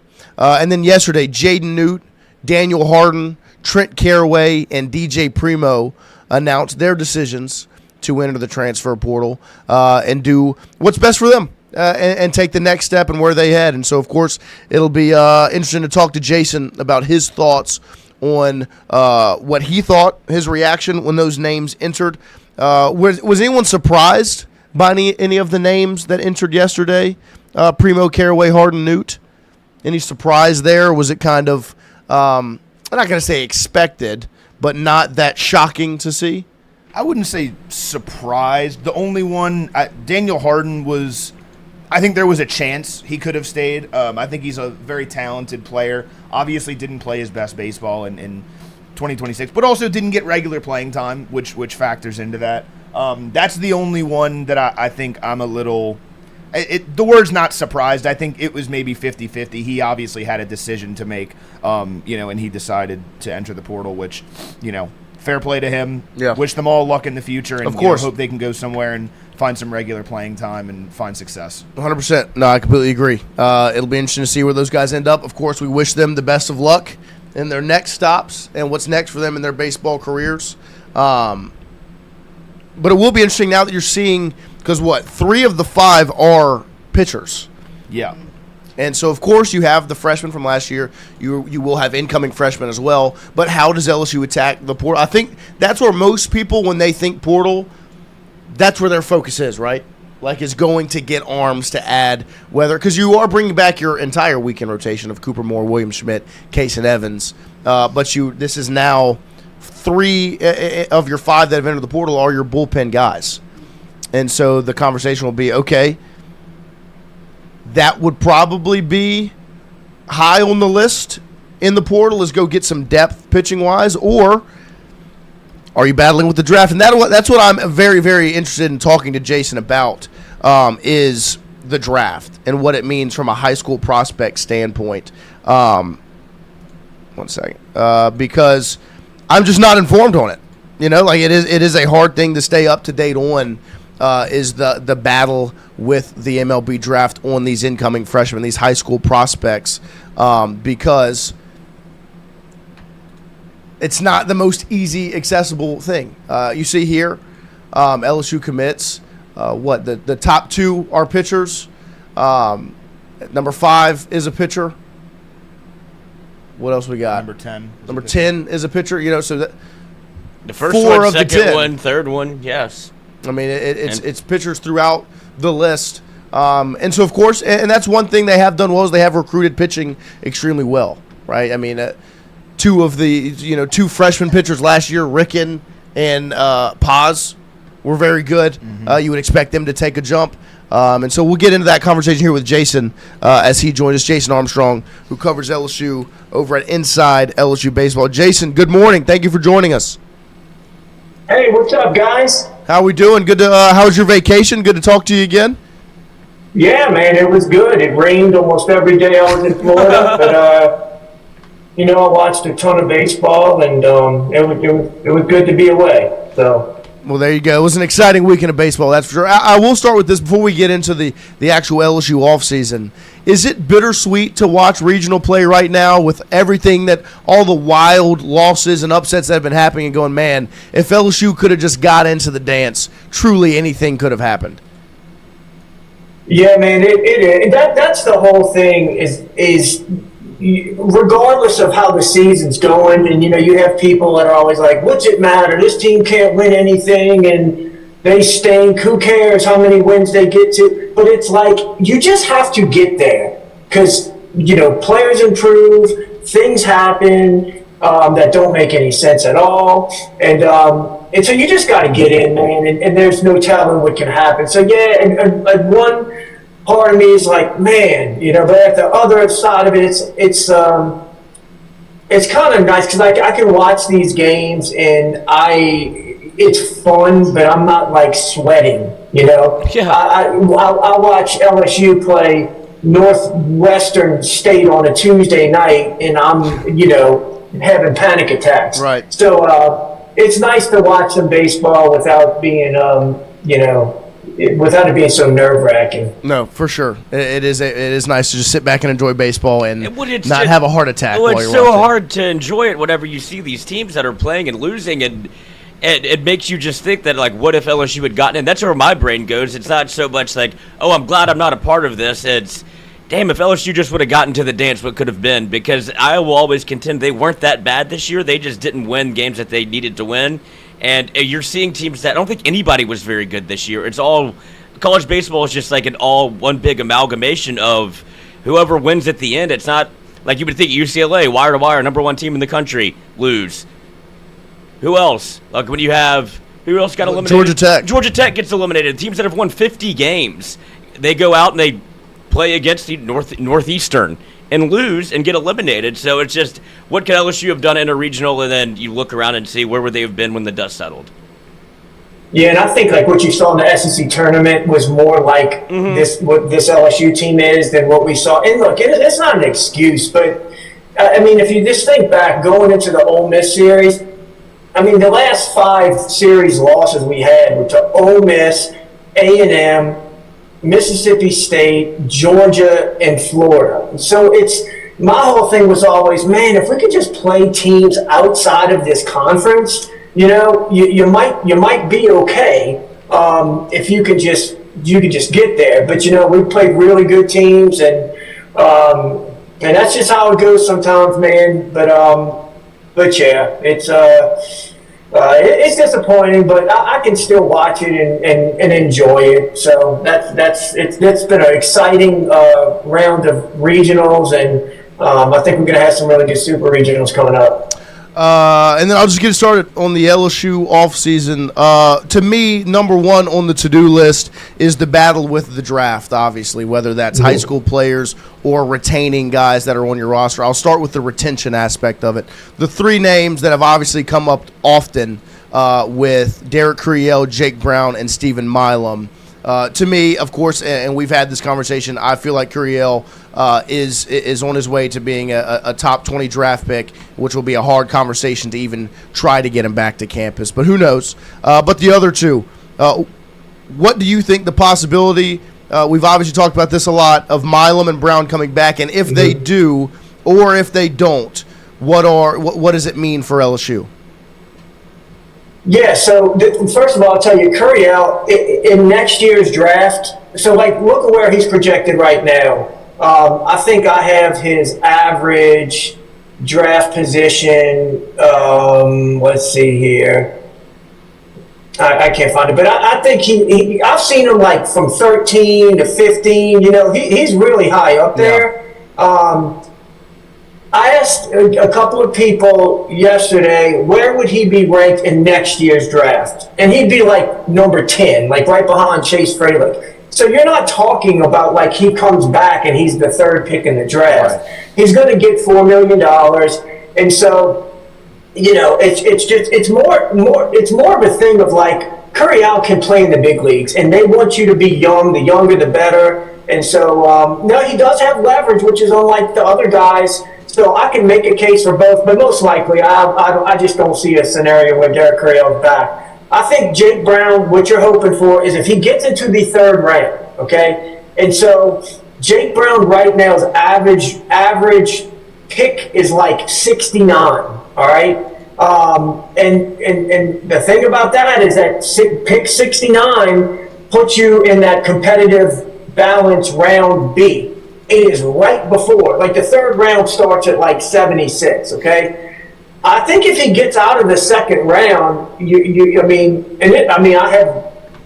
I'm not just guessing, like he can come back if he gets out of the 2nd round. So how could that happen? Well, you've got an injury, so a lot of teams, the last they saw of him was a guy who kind of struggled against SEC pitching. He put up great numbers early, but then kind of, you know, I'm just telling you like devil's advocate. So this is also, this year is the best group of like college outfielders of any draft since 2022. So this is a great draft for college outfielders. So, you know, we've got that going in. So like, yeah, I think certainly I wouldn't be surprised if he's drafted, you know, at like pick 43 or something. But if he gets out of those first 2 rounds, then he could come back. Milam's always been the most interesting thing, and I know that as he was coming down the stretch and really lighting things up, people look at that and go, well, man, he's definitely not coming. I still think it's a coin toss. I think, I think it could go either way. I really do. You asked about what that means. So I think regardless, you have to go out, and it makes it tough. And I know that Jay has had many talks with Milam, and they have probably a really good idea of what to expect. But you just don't know until that draft starts, because although Milam might be sitting, around like a 6th-round pick right now, $400K pick value. I don't know if you guys remember this, but like in 2022, Jay brought in a guy named Carter Young from Vanderbilt. All right, and he was a shortstop at Vanderbilt. Jay brought him in the portal, and he went in the 17th round of the draft, and they gave him $1 million. Okay, so you just never know what teams have left over money-wise and things like that. I've been vocal in saying I don't think it ever really makes sense for guys to come back when it's their draft year. It's just, over time you typically don't improve your draft status. However, this is like I've been saying, there is a likely chance that he does return. It does make it tricky, because right now there's a lot of really good shortstops in the portal. And so it's one of those deals of okay, if I'm a top shortstop and you're talking to me about coming there, and I'm like, well, what about Milam? What happens if he does return? What does that mean for me? Because you want to go after good, true shortstops, not just like infielders that can maybe play shortstop in a pinch, And so I think that's going to make it very, very tricky. Not so much with Jake Brown, because regardless, you've got multiple outfield spots that you need to cover. So you can strongly go after outfielders. But the shortstop's going to be a little bit tricky, because we just don't know what's going to happen with Milam until, probably the end of day 1 or early day 2 of the draft. And then on the game plan this offseason, Jay Johnson's about, what do you expect Jay Johnson's process to be this offseason? Because I do think that's a conversation a lot of people are having. They think back to his press conference answer after the Texas A&M Game 1 loss, where he talked about the portal and the way it went wrong this past season, and talked about building through LSU. So a lot of people have associated that with the thought process of he's not going to go after players in the portal, right? He's going to try to build through players that are on the roster, whether that means Ruckert being your shortstop or the way they go about it. What do you anticipate Jay's process or plan to be going into this offseason? Well, I still think he needs to go after guys in the portal 100%. I think it's just the type of players he goes after. I've actually heard, I see a lot of people just assuming that, we're going to lose 12, 15 players in the portal, and that we're going to, have to go out and get $1 million. I do think he needs to go get portal players. I just don't think that we're going to lose the amount of people that, maybe a lot of people think, because it was a bad year. All of the people we've lost so far in the portal are all ones I had penciled in as leaving. And I think so far we've lost Caraway, Harden, 1, 2, Primeaux, Noot. So we've lost 5, and I think we're going to lose 7. All right, I've said 7 to 8. And I wouldn't be surprised if we lose 6. So I just don't think we get over double digits as far as the guys we lose. So I don't know that we're going to need to go out and get just $1 million guys in the portal, but I think he's going to tailor it more to a certain type of player. Like, I watched Oklahoma play this weekend, and I remember watching them this year, and players like Camden Johnson, that third baseman, just an incredible player. They've got athletes all over that field. They run the bases well. They can win any type of game. I think that's a type of team that he wants to kind of gear towards, where it's not so home run heavy. It's much more athletic in the infield and the outfield. Still having good pitchers, guys who can pitch.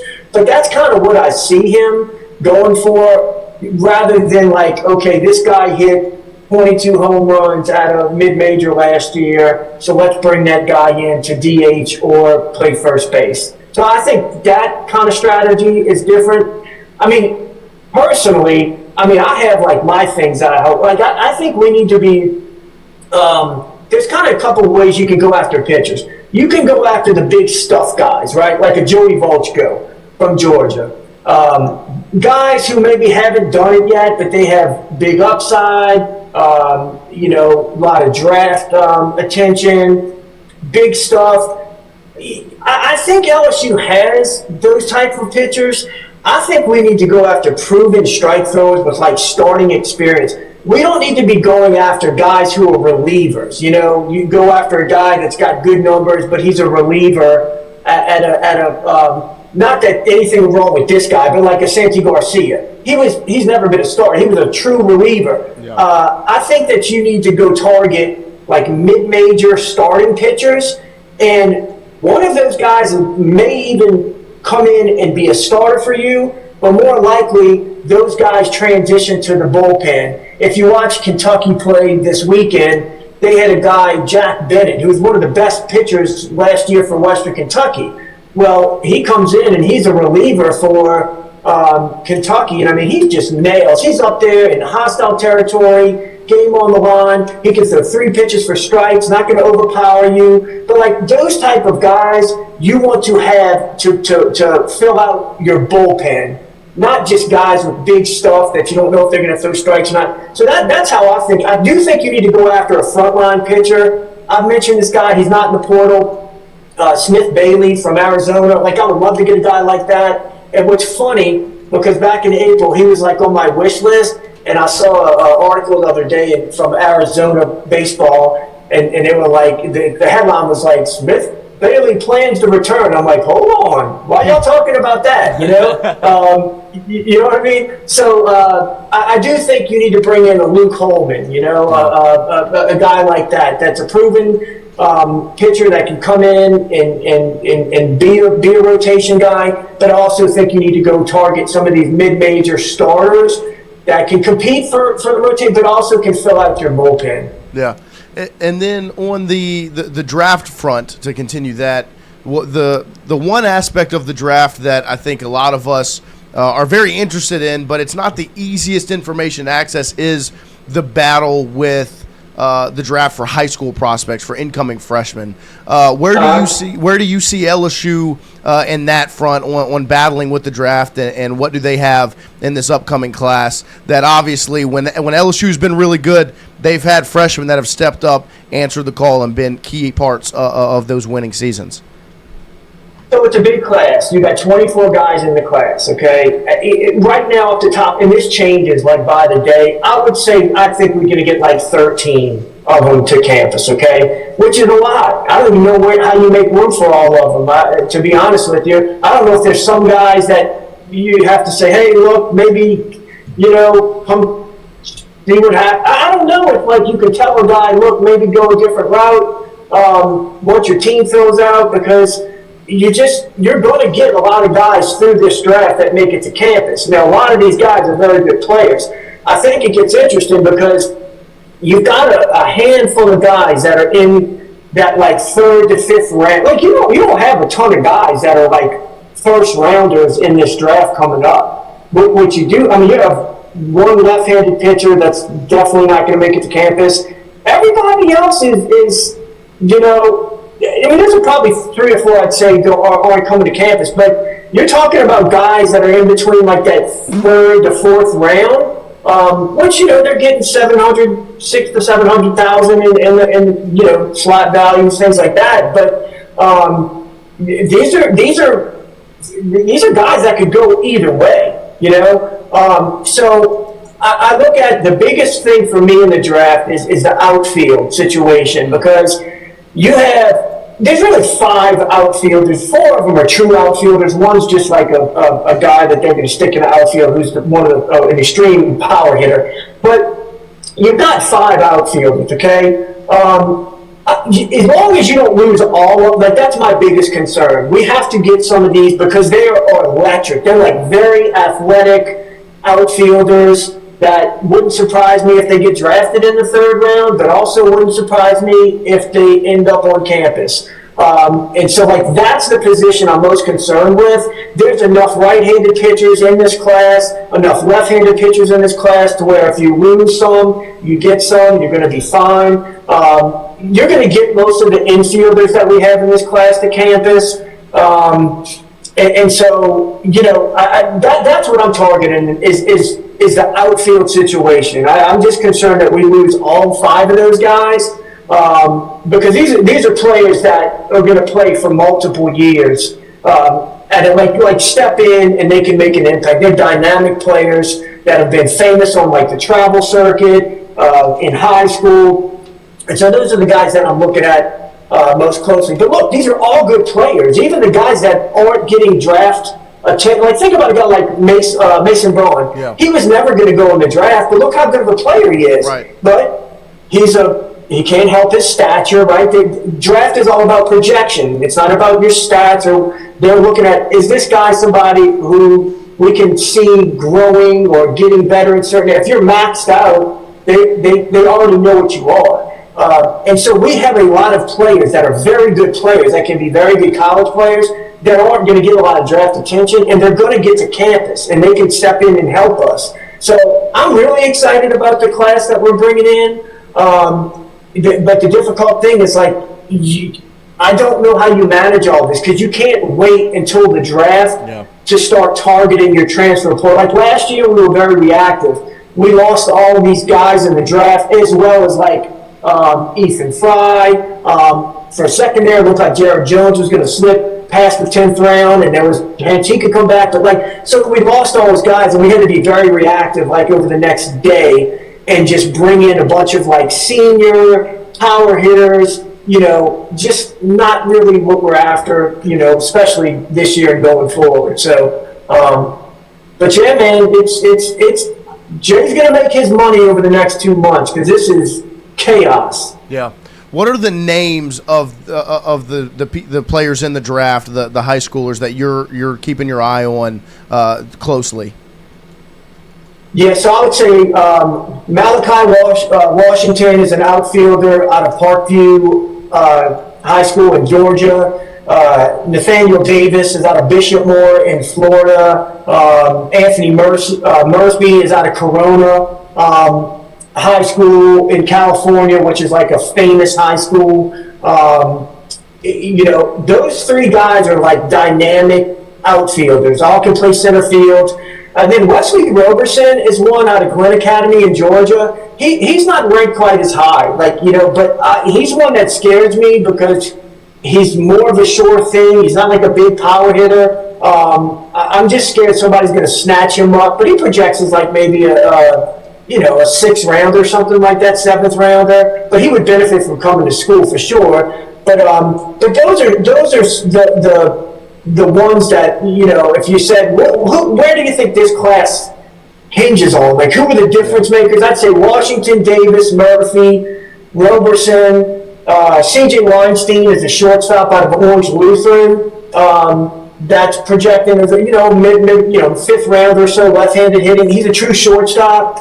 That's a guy that I'm really watching closely as far as that can. So all these guys are guys who could go either way. There's lots of other guys that I'm really excited about. I just feel like there's a pretty good chance they're going to get to the school.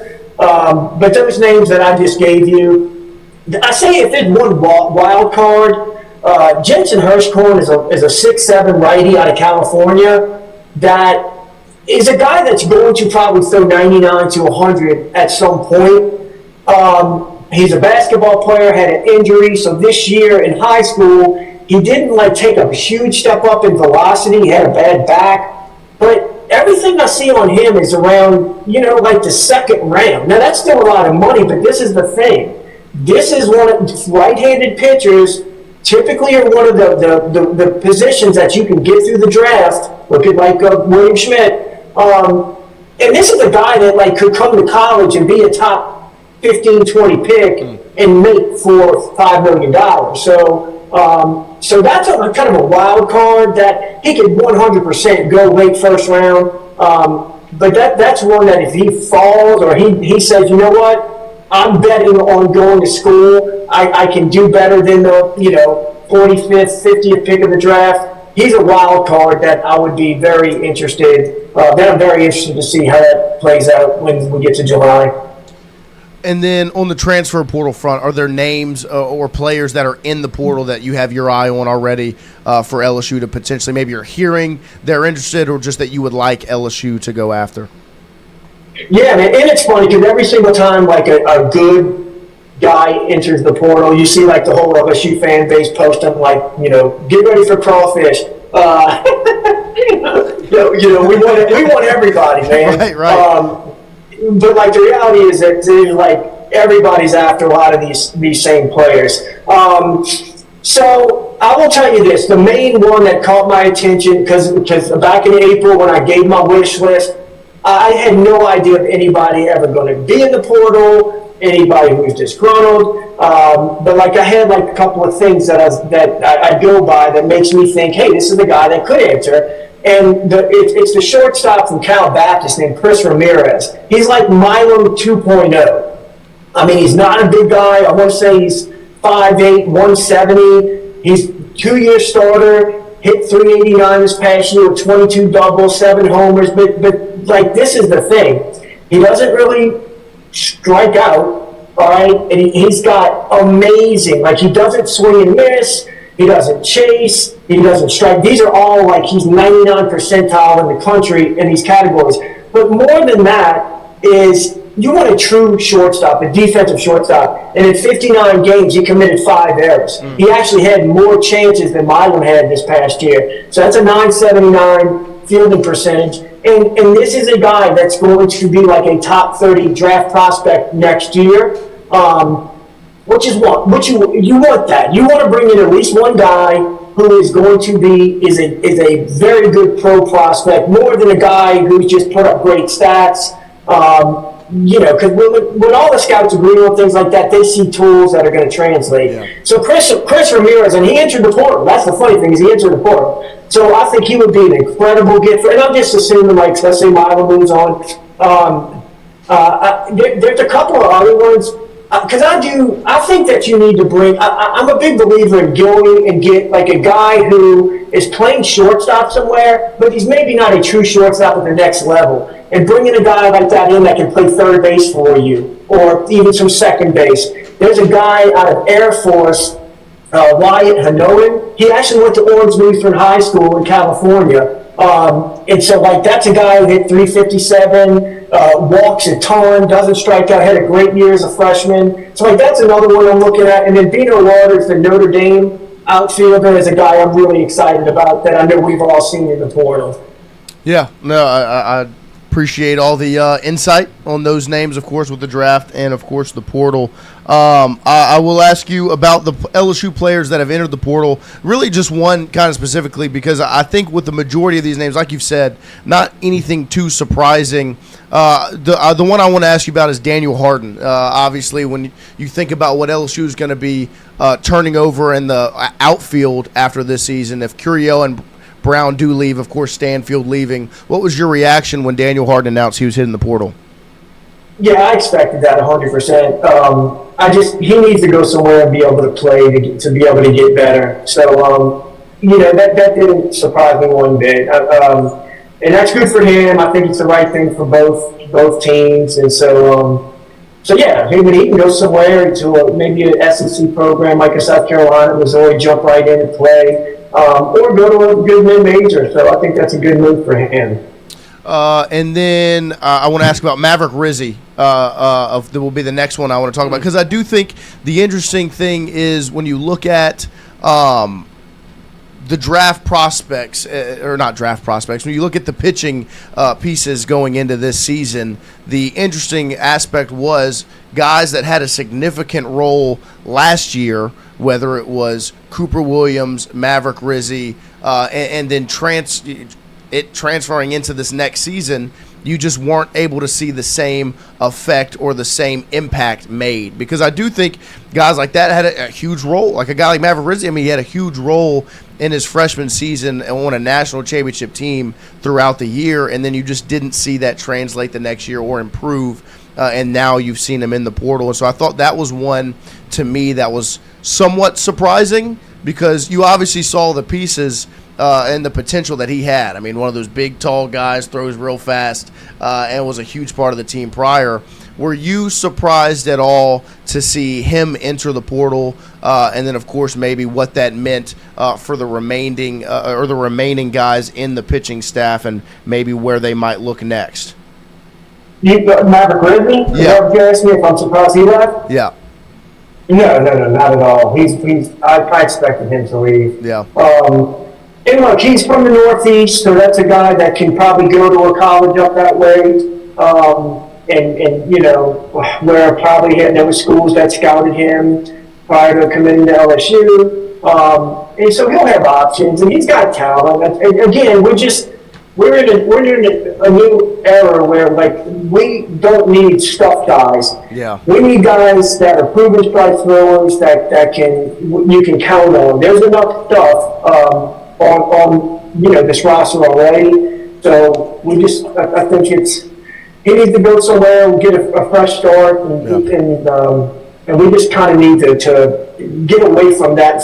After the year we just had, we got to do things a little different, you know? Yeah, no, I agree. Well, Jason, we appreciate you making some time for us. Of course, all the information and insight, and we'll talk to you again soon as the offseason continues to roll on for LSU baseball. You got it, guys. I'll talk to y'all later. Yep, thank you. There he is, Jason Armstrong of Inside LSU Baseball. Great information there on the MLB draft, of course, the portal. 13 of 24 he believes make it to campus, and only 3 or 4 of those 24 he thinks are surefire draft guys, which means there's a lot of shake. And that was the interesting part that he said was, like, how do you fit all these guys on the roster if you're not losing? He says, losing 7 guys to the portal.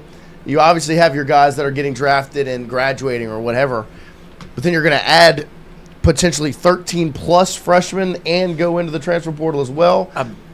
I was going through the roster. You can get rid of. There's 18 easy on the roster that you can probably scratch. Yeah, and that's including, like, if we can do this together. Chris Stanfield's gone. Yep. Milam, like, if just for the sake of this exercise, let's say he leaves. Tanner Reeves is gone. Curiel is gone. Jake Brown is gone. Yep. Gavin Guidry is gone. Braden Simpson is gone.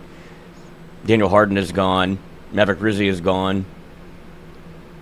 Seth Dodar is gone. Zach Cowan is gone. Jaden Noot is gone. Cooper Williams is up in the air. Dax is gone. Yep. York is gone. See ya. Grant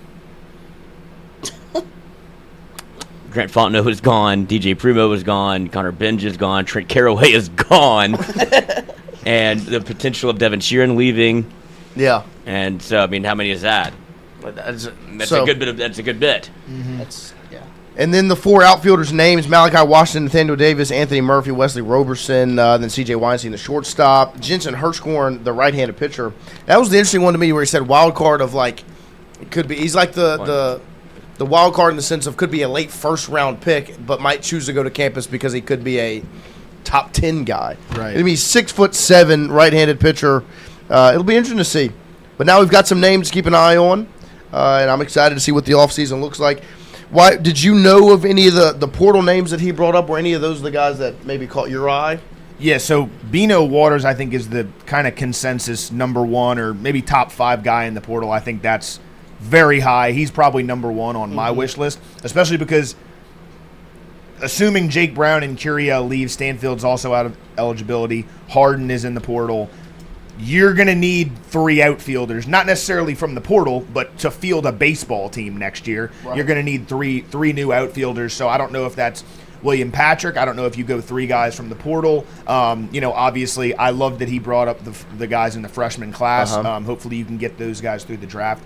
But Bino Waters would be just a massive coup. If you can hit 360 in the ACC with 10 home runs, you can hit in the SEC as well. And then I actually hadn't heard of the Wyatt Hanoan guy, which is ironic. Yeah. But I do love the thought process of, like, just go get a bunch of shortstops and let them play infield. Yeah. Because that's how you have a 2025 type defense where you've got Michael Braswell, right. Daniel Dickinson, You had 3 and Stephen shortstops. Milam. Of course. And, I mean, he hit 350 as well, so it's not like you're going to have a guy who's a black hole in the lineup. And then Chris Ramirez is an interesting one. I heard about him from his tweet yesterday about him. He's one of my top 3 that I would like to see at shortstop with Lincoln Garcia, and then the other one is Jamie Laskowski. All of them are pro prospects, and I know, like, the Cal Baptist thing, right? The level of competition is going to sketch some fans out, but at the same time, if Major League Baseball scouts think that these guys can play in Major League Baseball, I think they can play in the SEC and at LSU. So, yeah, I'd be very happy with any of those 3 guys that he listed, specifically Bino Waters and Chris Ramirez. I think that would be a great start to the portal class. Yeah. What you said about the shortstops, I mean, it makes a bunch of sense. In today's day and age in baseball, in the majors, in college, but you've seen it a lot in the majors recently, teams are just going out there and drafting as many shortstops as they can. Right. Because in this day and age, it's very important for infielders and shortstops to be able to just plug in and go and play whatever. Like there's a bunch of MLB teams right now that have like White Sox, for example, have 8 like 8 or 9 shortstops in the system, and they have it called up in the majors right now. They have 5 shortstops. They're all playing different positions. Yeah. And I think that's very important, just having guys and giving them a bunch of infield experience, because the injury bug can happen, and so you have to plug in when you can in those situations. Well, usually the shortstop is your best defender on the infield. And your best athlete. So let's have 4 of them. Yes. Yeah. It's a good plan to me. Yeah. You know what I mean? I also like the point he made about Oklahoma. Now, don't get it twisted. Oklahoma's not this incredible baseball team that was great throughout the entire regular season, but they do play a certain brand of baseball that's going to keep you in ball games, and you're kind of seeing it in the major leagues right now with the Tampa Bay Rays, where they don't strike out. Right. All they do is put the ball in play. You put pressure on the defense, and it's working in the major leagues with elite defenders everywhere. So when you can put the ball in play consistently, not strike out, and just have athletes all over the field that run the bases well, you put a lot of pressure on the defense. And look, Cade Arambini's coming back, Omar Cerna's coming back, Mason Braun's coming back. You're going to have the guys who are going to be able to hit home runs. Right. But I do think there's a sense where Jay wants to be a little bit more athletic and see less strikeouts from the lineup. Of course. Because that was the interesting part about that Texas A&M post game, where he was like, our power numbers came from guys who have been in the program. And I think regardless of what the strategy is this offseason, that rings true next year because of the 3 guys you named. I think the power numbers will be those 3 guys. I think Braun, Cerna, and Arambini are your – I mean, look at the SEC play this year. I mean, those were your power hitters. And so it'll be interesting to see what it looks like this offseason. Great information from Jason. We always appreciate him making some time for us and dropping some knowledge. He does a great job staying up to date on everything around LSU baseball. Also, the first time, and correct me if I'm wrong, the first time I've heard so many coaches bitch about the regional. Right. That is odd.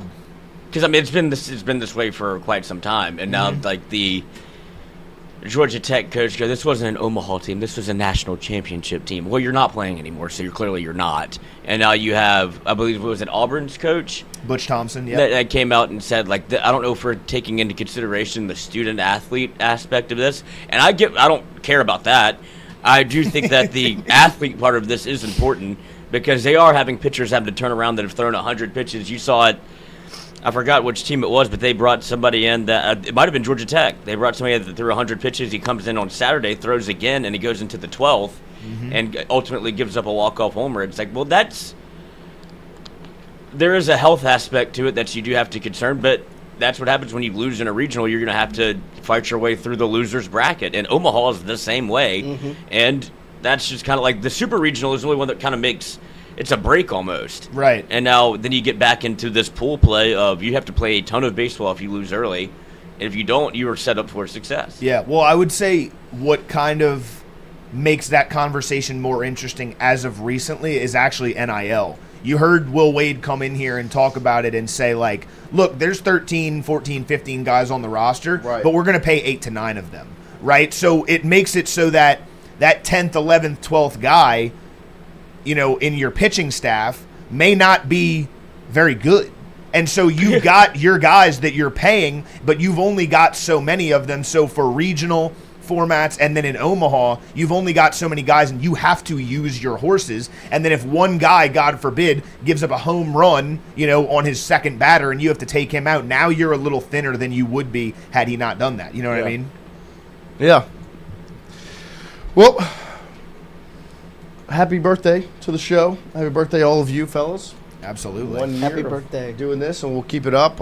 We do have, speaking of baseball in Baton Rouge, Lloyd and myself will be headed over to the Lod Cook after this, as the Rougarou are introducing their team today. They've invited us to their player introductions and press conference they have this afternoon. As you can see, the Rougarou jersey right here to my left. It's right on the screen.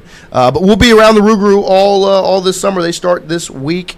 We appreciate Ronnie Rance, Casey McKenzie, and the team over there with the Rougarou for inviting us to be a part of this season, and, of course, inviting us today. So we'll get some video, some content out from there this afternoon, and, of course, all summer with the Rougarou. So if you are itching for baseball in Baton Rouge, the Rougarou can supply that, and we'll make sure to keep you up to date on everything they've got going on. There you see the social media right there. Rougarou Baseball on TikTok, Baton Rouge Rougarou on Facebook, BR Rougarou on Twitter or X and Instagram. So you can see everything they've got going on. They do a great job over there. Shout out to the Rougarou team. But we'll go see that slutty little mascot. Can we, when y'all are going there, can we get like a chant or something? Like, what do they say, so we can say it on the show? Maybe. Like, what do they say? Like, let's go Roo. Rougarou. I would think it's that, but they might have something clever. We'll find out. Anything better clever. than maroon And white. That was what if that's Anything what they better do? than that. Yeah. It could be Roo.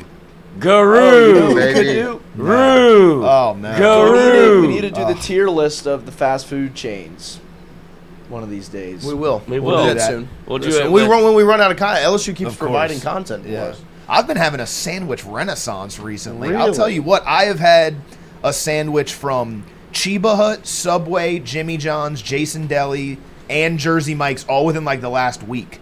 I'm just collecting sandwich infinity stones. That's interesting. I've been on a What's crazy the sandwich best run one? recently.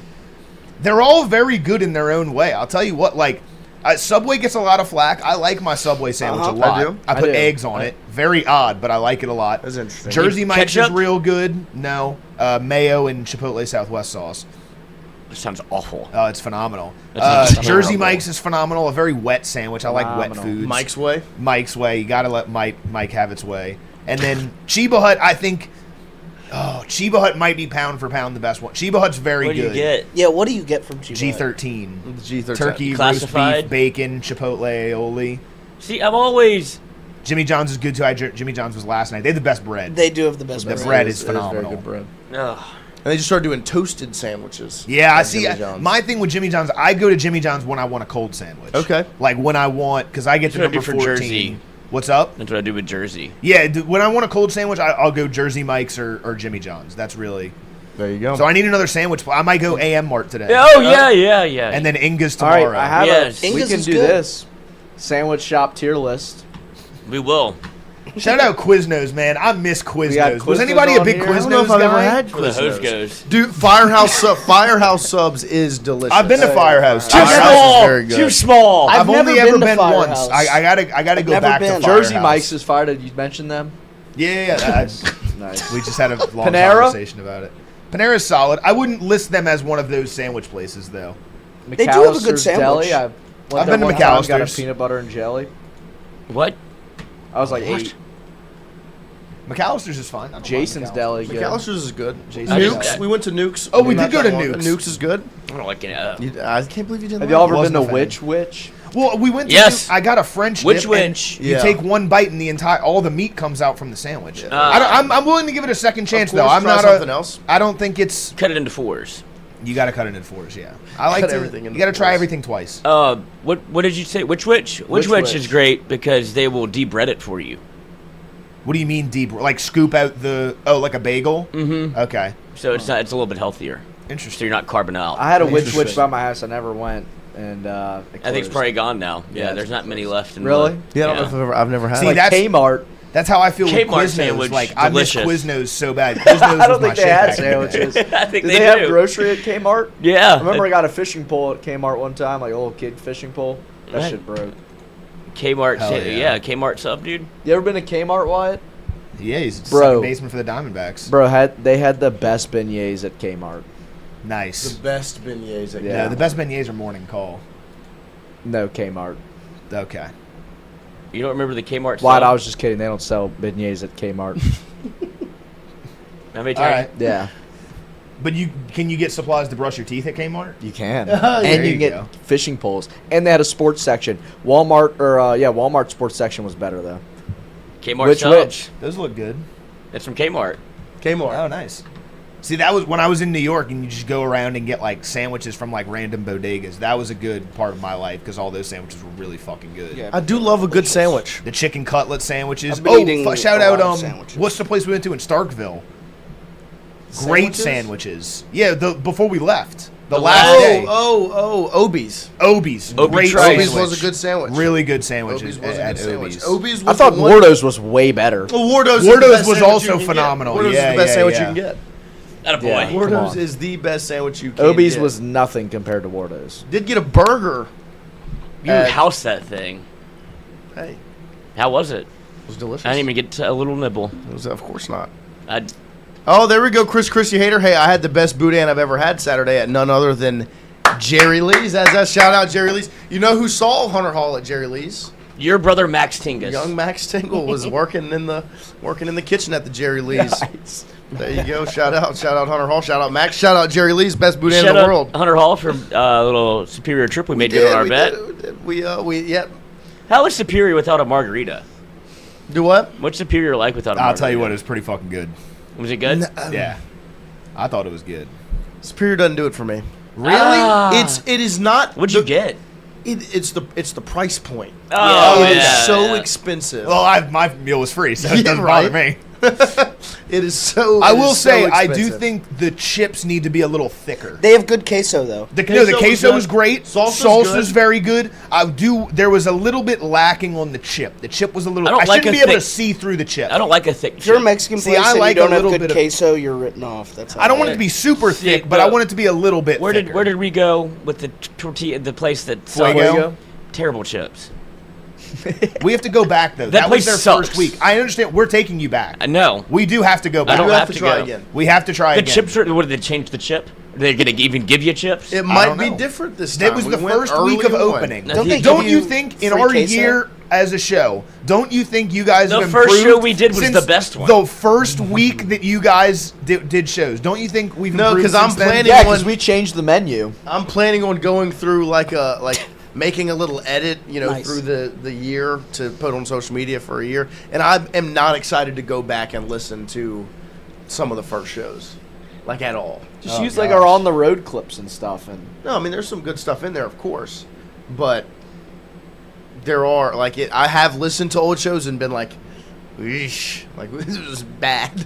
That's what happens. You grow. Yeah, you sure. well, Yeah. and a year from now, you're gonna be looking back at this and be like, Yeah, I'm gonna be like, I can't believe I still had Chris on a microphone. Yeah. "Fuck yeah, oh, fuck yeah." I I haven't improved at all. No, you've gotten worse. I would say, I would which is agree. pretty impressive. Well, now you compare me to Wyatt, so obviously it sounds Yeah. more. I will say you do fill out that chair better. Than that is I true. know, I have gained weight. Let me put that. So do image on the I. screen. Let everybody get a look. That's a big a year. Yeah, it's a year. 20 pounds lighter.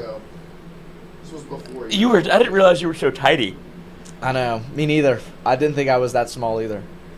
I mean, it looked like we broke you out of camp. That chair is eating him up. It is unbelievable. That is a comically large chair. It feels like. It was big, Because I 'cause- filled the chair out quite easily. I Oh, well. guess so, No, yeah. it was a big chair.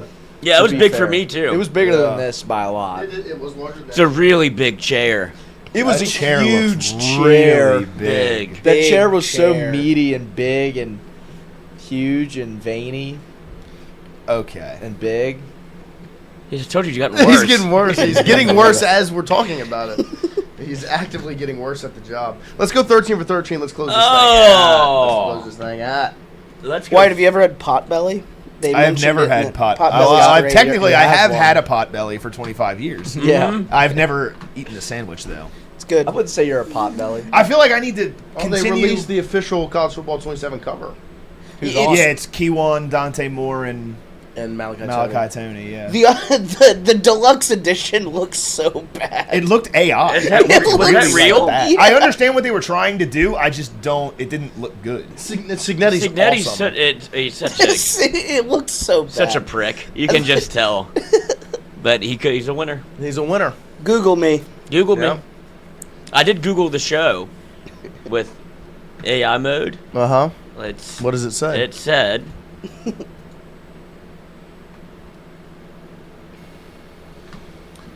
But no Tingle Co spent the week celebrating its first full year on air. The show remains a primary hub for LSU fans tracking the massive administration from Oxford Baton Rouge, feeding into the sky-high expectations. I wonder what. Okay, well, what is Yahoo Sports? Yeah, what's Yahoo Sports? They did an article on us? Oh, no. Click on Yahoo Sports. No, this is just a picture, Poggi. Oh.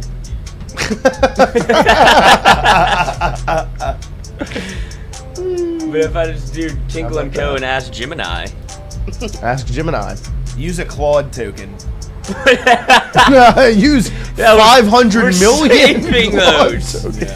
See, we have free Claude. The 500 million Claude thing is unbelievable. I don't know Because what I you're didn't talking understand. I didn't know it was like super expensive to use Claude.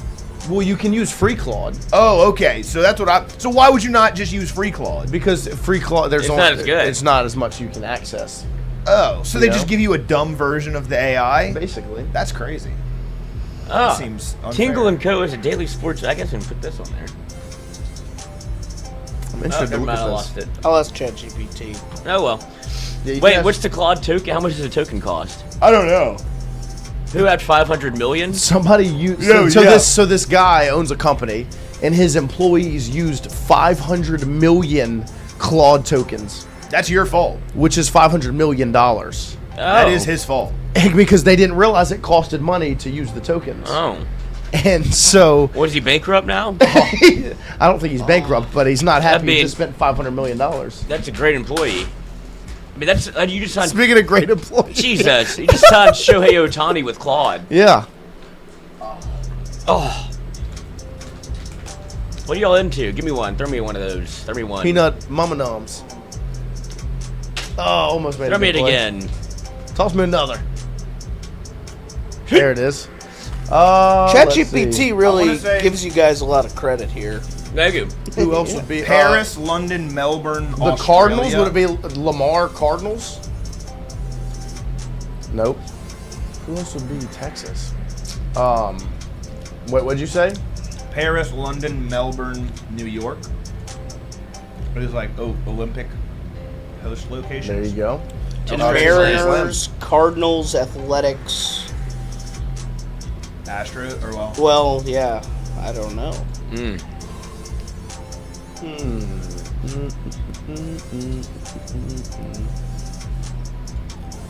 World Gray. And then the, I guess, Territorial.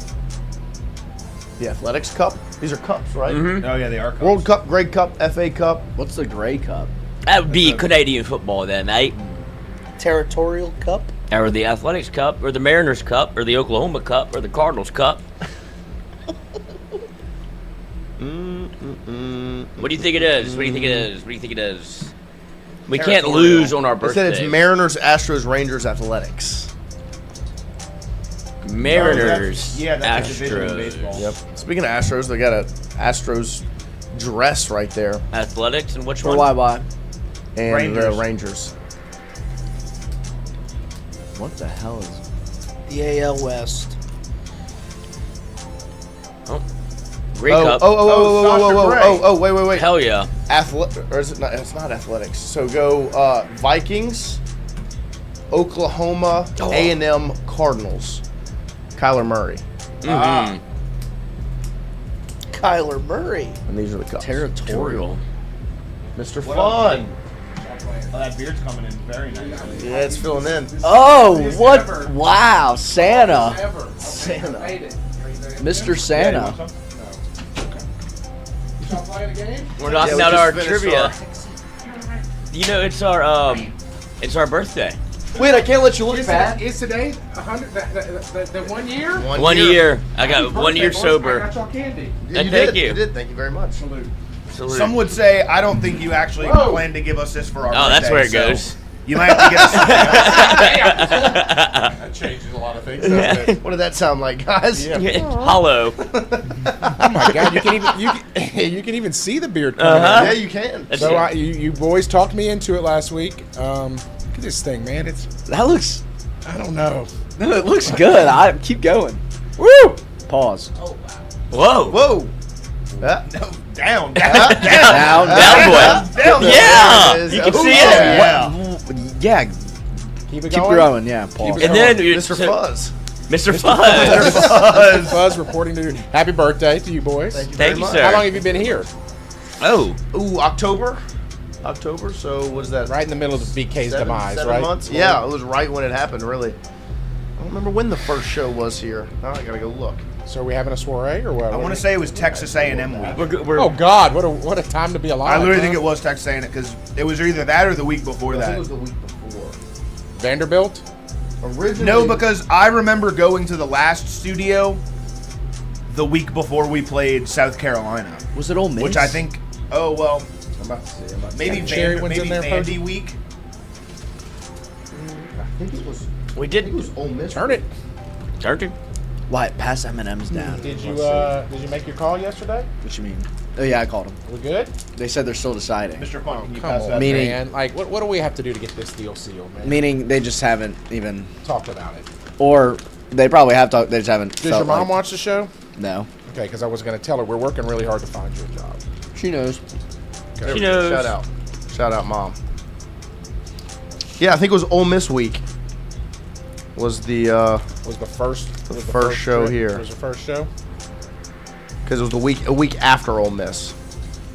That's when it started to fall apart. I was on vacation. I believe. I was on a cruise. There you go. I watched the Yeah, I do remember that. I watched the Ole Miss game in New York City. Oh, wow. At the LSU bar? No, I've been to the Legends before. Me Okay. too. It is It fantastic. was really cool. Do they still have the big blow-up tiger out front? Yeah. We my first week in New York, they Hold on one did sec. a crawfish One boil. more hit. So I went there and ate crawfish, So you know I and we used to- watched LSU versus North Carolina in the regional, the baseball. So you know, I used to work for the Alumni Association. I was in charge of the chapters nationwide. Really? Yeah. That's awesome. And we would put on crawfish boils around the country. Who was in Football charge Hell of the yeah. crawfish boil? So each individual chapter would run their own crawfish boil. We would give support. We'd help promote it, but they were in charge of, like, for example, in New York. It's Truman Van Beckhoven. You know Truman? Mm-hmm. Is he running the New York chapter? I think he was, but I wouldn't trust anybody more. He's gets- from North Louisiana, isn't he? Mm-hmm. From Monroe.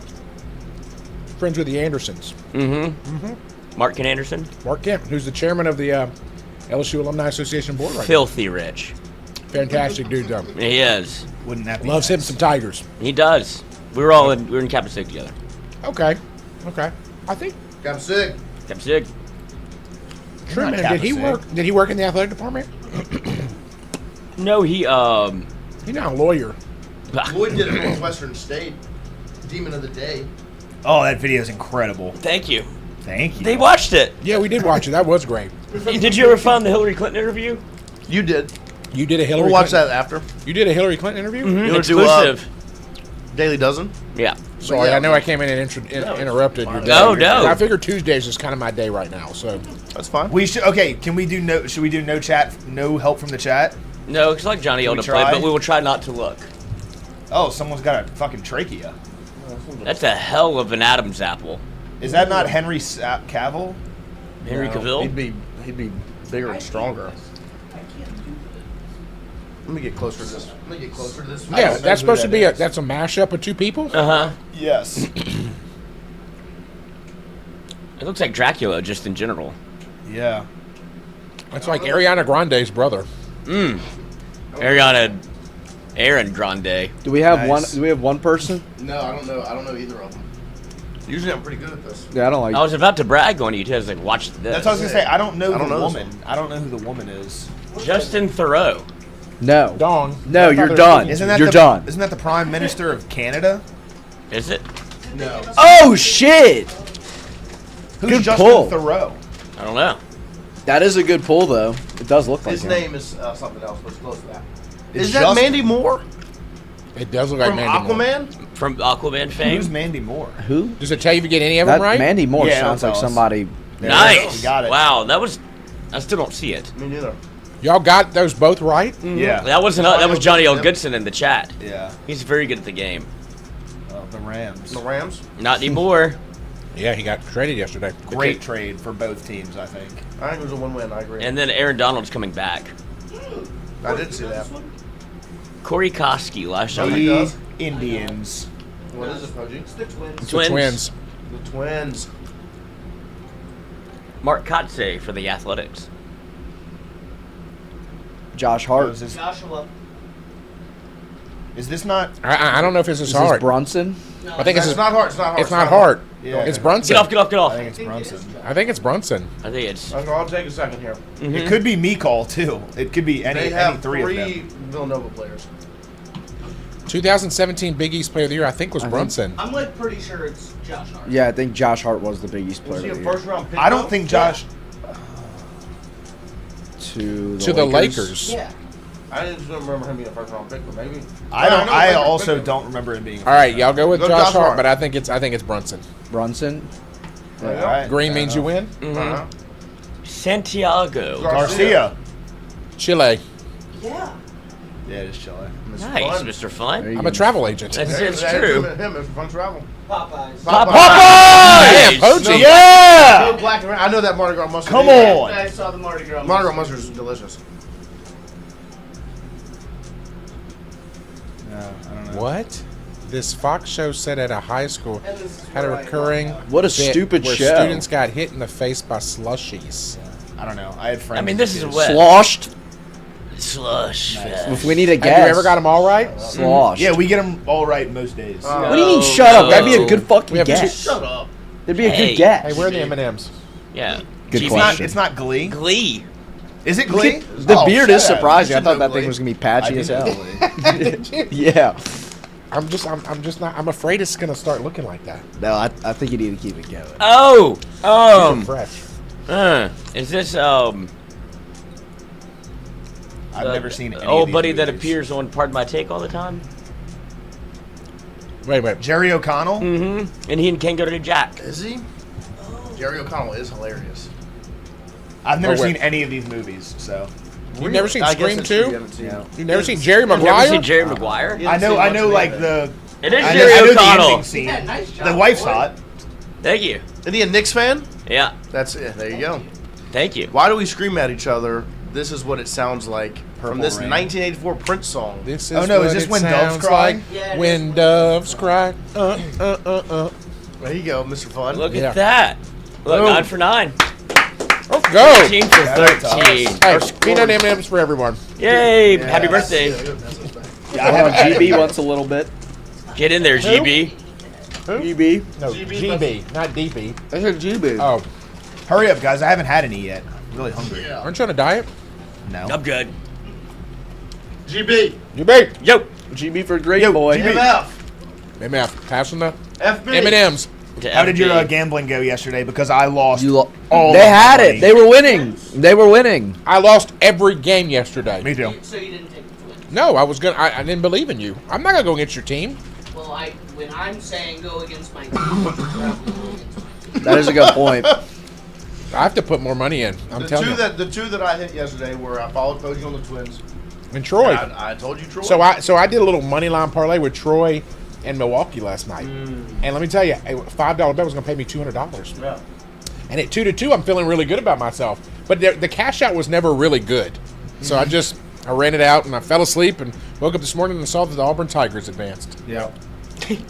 That's my team to win it all going forward. I like their path. Good pitching staff. Good lineup. I hate the path. So Georgia, Well, I okay, hate Brian Kelly's so we path. go Georgia, Mississippi State. So we got an SEC team there. We got Texas, Oregon. We got an SEC team there. Oregon's not going into Austin and beating them. Right there, Oklahoma, Kansas. I think Oklahoma's going to beat Kansas. Okay, here we go. Yeah, we got Alabama, an SEC St. team there. John's. Alabama's going to beat St. John's. let's go to Troy. No, I think we need to go this weekend. I think so. They only have 2,000 seats at their stadium. Or find a way. Oh, you know how Can many? you imagine? You know how many Little Rock has? That's Little Rock. It looks like Parkview Baptist. I know. But you can sit on the berm. Look how nice that is. That's what I thought it would be. Cool I'm pulling a for Little super Rock. regional. I'm pulling Me, for of Little Rock course. against Troy. I mean, I want them to win the whole thing. all right, here are my picks. You taking West CP or Virginia. West Virginia? No, I'm taking West Virginia. Watching them sing Country Roads last Oh, night. Was fired me the fuck dude, up. it was emotional. I started to remember what college is supposed to be like? I was like, wow, that. this is That was awesome. awesome. Yeah. That was really, really cool. Yeah. It was like as soon as the walk-off happened. It was, Yeah. and I was like, So are they not going to cool. shake hands? And they're like, oh, I'm like, oh, they must sing the alma mater. And No, the they dude who walked it was off singing it in the into head. the mic on the interview, he was like, I'm not doing the interview, I'm singing. Dude, which and is, then so that cool. was such an awesome moment. He pointed up at his mom after. That was really cool. And I was pulling for Kentucky. Don't get me wrong, but I mean that was an awesome. I respect West Virginia and Kansas because both of them are not traditionally powerhouse baseball programs. Phenomenal environments. Oh, yeah. I'm picking both of them to win their super regionals. Go back to it. Great environments, and we watched the Florida State game yesterday. What a fucking atrocity! You want to know? That's why that's why traditionally powerful baseball. That's why they don't program, win. Horrible fucking atmosphere. They have no investment. I understand it was 11 a.m. on a Monday. But you had to the win box it. would be fucking. But pumping. you had to win that to get to the 4 o'clock game, Yes, right? of course. So I agree 100%. And like you just lay an egg. Mm-hmm. Like, all right, so I'm going West Virginia. I'm going West Virginia, Kansas. I'm going Little Rock. I'll go Little Rock, Bama. I'm going. Okay, so wait. Is this the match? Yeah. Left-hand side is one side, and the other side. Yes. Okay, so I'm going West Virginia, Little Rock. Ugh, I hate North Carolina. I'll go USC, Auburn. I'm going USC. Mason Edwards. I'm going Auburn. I'm going OU, Bama, Texas, Georgia. Yep. Give me West Virginia, Little Rock, North Carolina, Auburn, Kansas, Alabama, Texas, Mississippi State. Give me CP, give me Little Rock, give me USC, give me Ole Miss, give me Oklahoma, give me St. John's, give me Texas, and give me Mississippi State. Mississippi State will win the College World Series if that happens. That's what I think. If Mississippi State gets through Georgia, they win the whole thing. It's my pick to win it all. I do think the bracket is kind of the right side of the bracket is kind of going like last year, where the 6th seed is Texas, which was LSU. Oh, and yeah. then the 3 and the 14 The seed, Georgia is the Arkansas. national champion's coming on the right side. I think Auburn can win it all. I know you said think that. I Auburn's haven't thought really that good. at all this year until I you think just Auburn's said that. really good. I don't think they're good enough to win it, but they're good enough to get to the series. But that's my thing. If they can make it to a final series, they've got two bona fide What aces is in their this? lineup. And they've Mr. got the Fun pitching to is win it. zesty as fuck, says P-Dub. Zesty. Is that a compliment? You know, Yeah, and you're a good cook. Like that. Here's the situation. This song isn't about West Virginia. It's about the western part of Virginia, where the Blues Mountains are.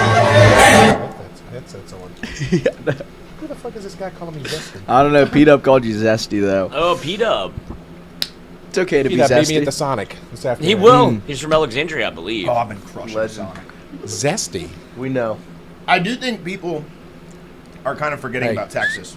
Yeah, I do too. Texas is really good. Like Yeah. Volantis hate is a them. freaking Well, you're gonna have stud. Texas versus Georgia in the first round of the College World Yeah, Series potentially. that's a legit team. And don't if like they get that- Ruger Riojas Hey, back Cuff. from injury, I don't like that Like- Georgia and State are playing each other. I don't either. It does suck because No, I'm pissed that Georgia and Mississippi State are playing each other. Those are shouldn't- two Omaha teams. that and I don't shouldn't be like the that if case. they win, their first game is against Texas. I I wish agree. those teams were spread out more. well, you because- said it. It's LSU versus Arkansas last year. I did not Right. see a single pitch of Oregon. Nope. I've Not- never seen not Oregon an- play baseball. Who is CP? Cal Poly. Cal Poly. Okay, I haven't Yeah, seen yeah. them play. They Yep. won the UCLA regional, didn't they? I think they beat What is- UCLA what is- twice. They didn't even play them. They And didn't then- even play UCLA and won the UCLA regional. Oh, nice. Yeah, they swept through it. And then, but I know, it who's was SJ? St. John's. Who'd they play? Florida They State. won the Florida State That's the region. Red Storm, baby. Oh, I know who they are. Rick Pitino. Rick Pitino, 15 the White seconds. Storm. RJ Luis coming to Baton Rouge. Gage said every single food item y'all bring up, Wyatt says, I just ate that. Sandwich. Beef tongue. I just tongue. had I've never that. had beef tongue. I don't think. Have you ever had beef liver? I just had that. That's how he says it every time. I just had that. Well, with Sonic, I've been crushing Sonic lately. No, I have because the place I just moved into Is right by the it's Sonic. Sonic's on my block. I have had a Sonic the last you like live- 5 days. The in a row. turtle stuffed caramelized egg rolls. Oh, dude, y'all need to get those. The mozzarella Dude, now I'm sticks at really Sonic. craving Mozzarella it out. sticks at Oh, Sonic. Very, Legit. I'm really what? craving Jack in the Box now. Very underrated chicken. We need to stop talking about this. I'm getting hungry. what? Nuggets. good chicken nuggets at They used to have a really Sonic. good chicken basket with a gravy that you could dip them in. Oh yeah, With they had a little white Texas gravy. They don't do it anymore. I Oh, I know love the the Texas gravy. toast was The unbelievable. Texas toast was amazing. And they do have underrated mozzarella sticks. Yes, Very, very no, good. I love a fast food place where you can get mozzarella sticks. Me too. That's a go-to. I love a variety. They have good variety. They're in my A tier now of fast food. You know where we ate lunch They're yesterday? right under S tier. Y'all ate lunch without us? What the Yeah, hell? we went to Raising Cane's and ate in a Cane's. Oh, Oh, fun. Dude, I haven't done that since D college. tier. Better. D tier. Is it not better in the Told restaurant? you you had something? I was gonna say Dairy Queen has a great chicken basket. Dairy Queen used to have a really good steak basket. They did. Did they get What is rid of going it? on over here? Y'all making fun Dude, of the us? amount of times he has said, I just love a fast food place that has this. It's like every fucking item on the menu. Christian's dying laughing at me. I love a place that has mozzarella. Oh, I love a place with a good burger. Yeah. I love where you get a nice dessert. They are. It is funny that. Dude, their Diet Coke and then, dude, their fries kind of mid, but their burger incredible. I do know. I turn into a little bit of a meme when I start talking about food. Like, Oh, how about the Sonic Ice? good Oh, ice. yeah, Good Sonic Ice. I love a fast food place that has good ice. I love a fast food place where you can get a slushie. I don't really care for him Oh, today. this is gonna become a new I stem. don't really care for him today. I can't wait for this. No, it is funny because he does it for every single item we bring up. Because the thing is, I do respect. He really wants to do the fast food tier list. And I I do! also want to do it, but I don't want to be the one to broach the subject. But it's good that he. I Really want wants to do it because I think there will be a debate that Oh. you and him will get into. All of us. And then He also coach you will have a He stance also on. just wants to make fun of you. Yeah, I know. This is also true. Because your Canes take is, D tier. They suck. it's not D tier, it's at Canes least suck. C tier. Save it! Hey, you do realize that we're in the position we're in football-wise because of Raising Cane's, right? Good for them. I'm glad. I hope they keep sponsoring. Go support I them. hope dumb people Buy continue to extra- buy their food. I did. I went But yesterday. I'm going to keep buying that food. 'cause You're that an chicken idiot. is Do you delicious. get- You get it Bad extra crispy? chicken. We probably had this conversation. I do. I get it extra, but I go with honey mustard. Have you ever mixed them together? chicken extra crispy? Oh yeah. Here's the thing. Can you because ask for sometimes an when extra You do damp? that. That's just normal. I You get can an get, extra you can get the salty? chicken. You know, I love a fast I know, food I've done place that. that You you can can get get it chicken naked. extra crispy at. I love a fast food place. naked? No. It's I love a podcast where you can come on and get candy. Yeah, me too. Hell yeah.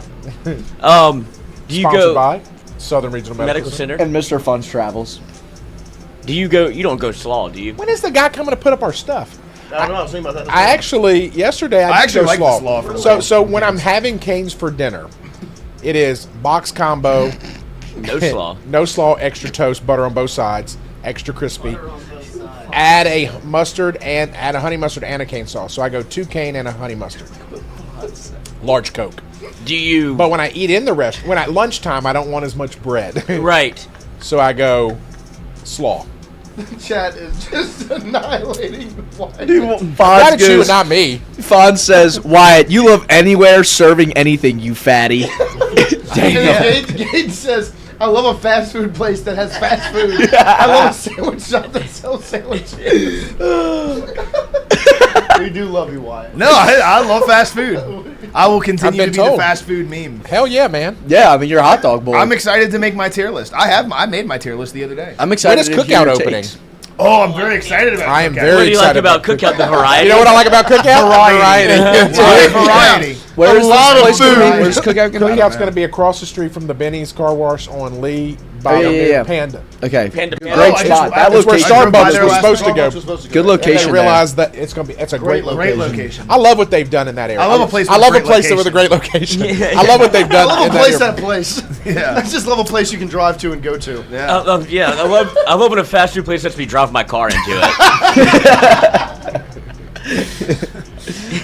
Man, you guys are a little tough today. It's our birthday. No, it's just funny No, it because is fun. Have you not cussed? Have you still? Oh no, he can probably curse all like, all fucking day. day. Oh man. I called Oh, Ole Miss man. idiot motherfucking inbreds. Yeah, he did. Something Pete like Golding got him upset. This one's for you, Wyatt.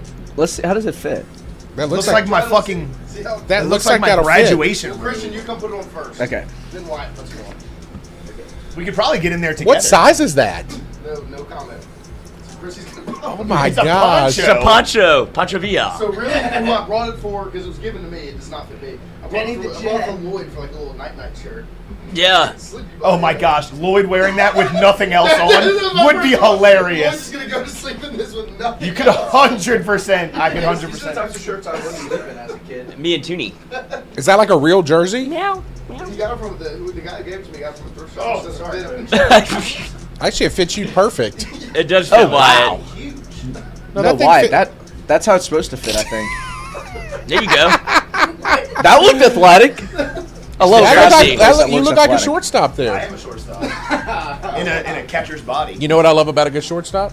Oh, they always When make they a have good play. range? When they can turn two. Hell yeah. I can turn good three. Is Milam coming back? We don't know. Is Jake coming back? Well, Is depends where he Charles gets coming drafted. back? Charles will be back next Charles week. has been gone for a while. Charles and back. BJ, where's BJ? BJ's out there. This is why they're making fun of me so much. Charles isn't here. My ego's just been going up. I since really he wonder left. when he comes back how much he's going to get after you. No, I think first thing he no. says when he walks I through the think door. to be like, at first he's gonna be nice to me because I think he misses me. I love that your response when he sent the video of them eating food at the German restaurant. His response was, Wyatt goes, "Oh, I see there's a sixth chair and nobody's sitting in." It's like, oh, He's- I He's saw gonna that and he respond didn't even for me. respond. Did he end up responding? No. He just said LOL. Oh my He god. did say LOL. Oh, he's an old man. He's like a big that. LOL guy. LOL. Yeah. He actually thought it was funny, but he just said LOL. See, I like to think when he says LOL, he actually does laugh out loud. Yeah. He says it so much that I now say it. Yeah. Ooh. And I wonder if he's saying it in a sense of like, he's like making fun of us, laughing out loud. I don't want to be too offensive. Or does he really laughing? Well, I think it's interesting to see how the because if someone texted me something and I responded with just LOL, You're mad. yeah, I'm not laughing. Like it's actually like I'm kind of angry, Yeah. and like it's That's kind of it. like I'm I'm a trying to be bit- like, yeah. I feel like I get You that. do a ha space ha. Yeah. Who does? But you.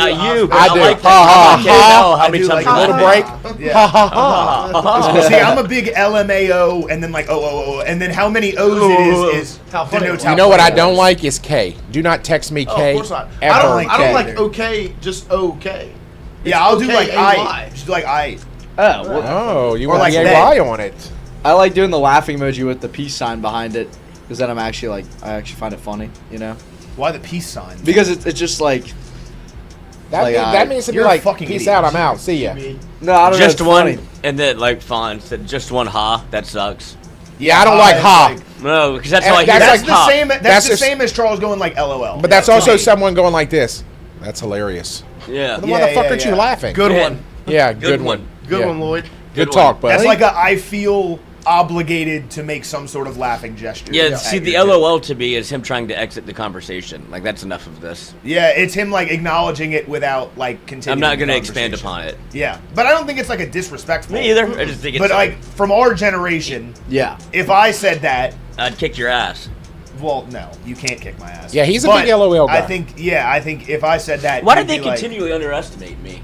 It's not underestimating you. Don't ask me. I'm in a great spot over here. You're fine. Yeah, with that I don't broken think you finger. know how angry I can get. Who I broke don't their think you know finger? how angry I Me. can You get. can't. You did I not. GB would broke beat his the finger. ever-loving do? shit out of We you. went Oklahoma With drop that broke his trophy shit. over your Put him head. in the wall and No. dislocate. No, I put When him did in you the do wall and that? broke his finger. Huh? When'd you do I that? know, Mom. Yeah. Oh, it's been He got- dislocated for a year? He got body. Popped it back in. He got body. Yeah, watch the video. I put you into the freaking bathroom. Sorry, he He got doesn't body. use You had to come off the field. I was They standing. fight. I- They for like some to reason play a I little trust grab him. ass. For some reason, I trust no way in this situation. You Yeah. can trust whoever you want. The film's there. Christian, Phil, that don't is lie. on tape. Tape don't lie, right? That's right. And live His when finger the was line a tape 90-degree angle to the right or left. It was funny whenever he came back. He was like, "Oh my god!" I was like, "Oh, shit." Look at this 9 o'clock wall. Popped it right back in. Yeah, and then he called his mom. Mom. Mommy, Chrissy dislocated my pinky. Mr. Phone, what are your picks Tell, today? take care of Tucker for me. Man, I think I'm going to take a little bit of a break From All right. gambling. Well, if you got until any, tomorrow when the can you finals give start. me a pick Hell anyway? yeah. I got one for you today. I don't think I'm playing it, but I'm going to give you one for Did you today. get mad at him? Who? The guy that I buy some picks from? He's like, "Did he owe you money?" Nah. And it's gambling. It's all a part of it. This is a small unit. 2-unit play Dodgers today. Okay. I'll only put Oh god, he's half going a to the well unit there. too. It's like just the Dodgers. It's just Yeah. the Dodgers Shohei today, pitching? man. I'm just... No, I don't know. How would you feel if he texted you and was like, "I think I'm gonna take a break"? that would feel 'Cause bad. He might. Yeah, that would be like, "Wow, that's not great." Actually, stop paying me. Yeah. That's incredible. Yeah. Yesterday wasn't fun. I woke up Monday morning after a really good weekend of gambling, and then yesterday I lost every single. Yeah, that's. I bet 6 games I lost. I went over. I bet from Friday, Saturday to Sunday, I started out with $20 just betting on regionals, turned it into $110. Nice. Just betting straight $10 to win $10 on regional games, and I lost all of it yesterday. I think I had like 30. I think I hit the Auburn spread, so I think I had like 30. So net total, I did make like $10. Florida State killed us. It was just a terrible start to the day. I Then bet the over. Georgia Tech. I had over in the by Georgia one. Tech and missed by 1. We needed. We really needed. We needed extras, and we got extras, and then we just needed a little bit of scoring. Then we got the walk-off homer, I bet which Florida. I like Troy A&M. because of Big Noah. Yeah. Well, I had the I didn't bet 'em. script for the regionals the whole way, and I just messed up yesterday. Now I know for next year. I really liked the 2-1 teams going into the game against the 2-0 teams. Made tons of money on that. My fuck up was I bet the 2-0 teams that lost on Sunday. I bet those teams yesterday. I should have just rode the momentum of the 2-1 teams that won on Sunday. So, yeah. So, what are we feeling about the NBA Finals tomorrow night? I think the Knicks take game 1. I think the rest, I don't think people realize how important that is. I don't think they take game 1. And I think you're kind of off a high with the Spurs. So I think a lot of people are going to bet the Spurs, and the Knicks are going to come in and win game 1. I think, where I know they say that a lot of times the rest helps, I think the rest hurts the Knicks. That's fair. The Knicks were playing such good basketball. That's fair. And so I think now you've got San Antonio coming home after a huge Game 7 on the road, feeling really good about themselves and in rhythm, right? They got 2 days off or whatever. The reason I would say that I don't think that makes a difference is I think the Knicks are a bit of an older team than the Spurs. So I think first game of the finals, I think the Spurs are. I mean, it's the first game of the finals for a young team like that. I think the Knicks go in well rested. They know how to handle rest. They've been in playoffs before. This is the Spurs' first real year in the playoffs. I think the Knicks come out win game 1, and they're not favored at all. You think the Spurs are going to win game 1? Yes. Mr. Fun? I do. So if your picks guy texts you right now and says Knicks money line for tomorrow, I'm taking the Spurs. You're taking the Well, Spurs. he hasn't really been hot. Okay, all right. But I will tell you, I will give you the pick tomorrow. Okay. But he has not. I will tell you, in May he went 20-10 in May. That was his Very good. big play. He does a few others, but he there are times when I'll go against him. Okay. Like, I will tell you, this is a guy that I bought picks from for years, and he took in the Super Bowl, the year the Saints won the Super Bowl, he took the Colts, and I just Really? couldn't. I'm not doing it. I'm not. Wait, betting this is it. the same guy, I've been playing with this guy for a long time, and he's legit. Like, he is a really good handicapper. Gives me a nice deal for a year. You know, like, I've been buying for so long that a lot of people tell you, like, don't buy picks, and I don't necessarily disagree with that, but I'm just not that good. There are times when I know a thing. I can say, like, I feel like Poggi, and, like, okay, you can read some trends there. But, like, I generally go with the picks that he goes with. yeah, And, I'm the same way. I need somebody to tell me my picks so I can tell my roommate to bet it for me. yeah, that's exactly how you do Right. it. It's jump day. Hell yes. Is it Gage Jump Day? Is he starting? Yep, and I would bet on him they for look fun. If we were doing the parlay, that's my pick. A's money line. Rays, All right, well, let's do one. What the hell, guys? Man, shit. Fuck the break. Yeah, I'll We could save it for tomorrow with the finals. I'll just play a small money line play today. So let me go put a $6,000 or Dodgers and $7,000 in there. It's his second start. Dodgers, A's. Brewers, Rays, Yankees. Let me go put a little money in here first. Hold on. And watch this one be the one that hits. Yeah, I'm gonna go Brewers.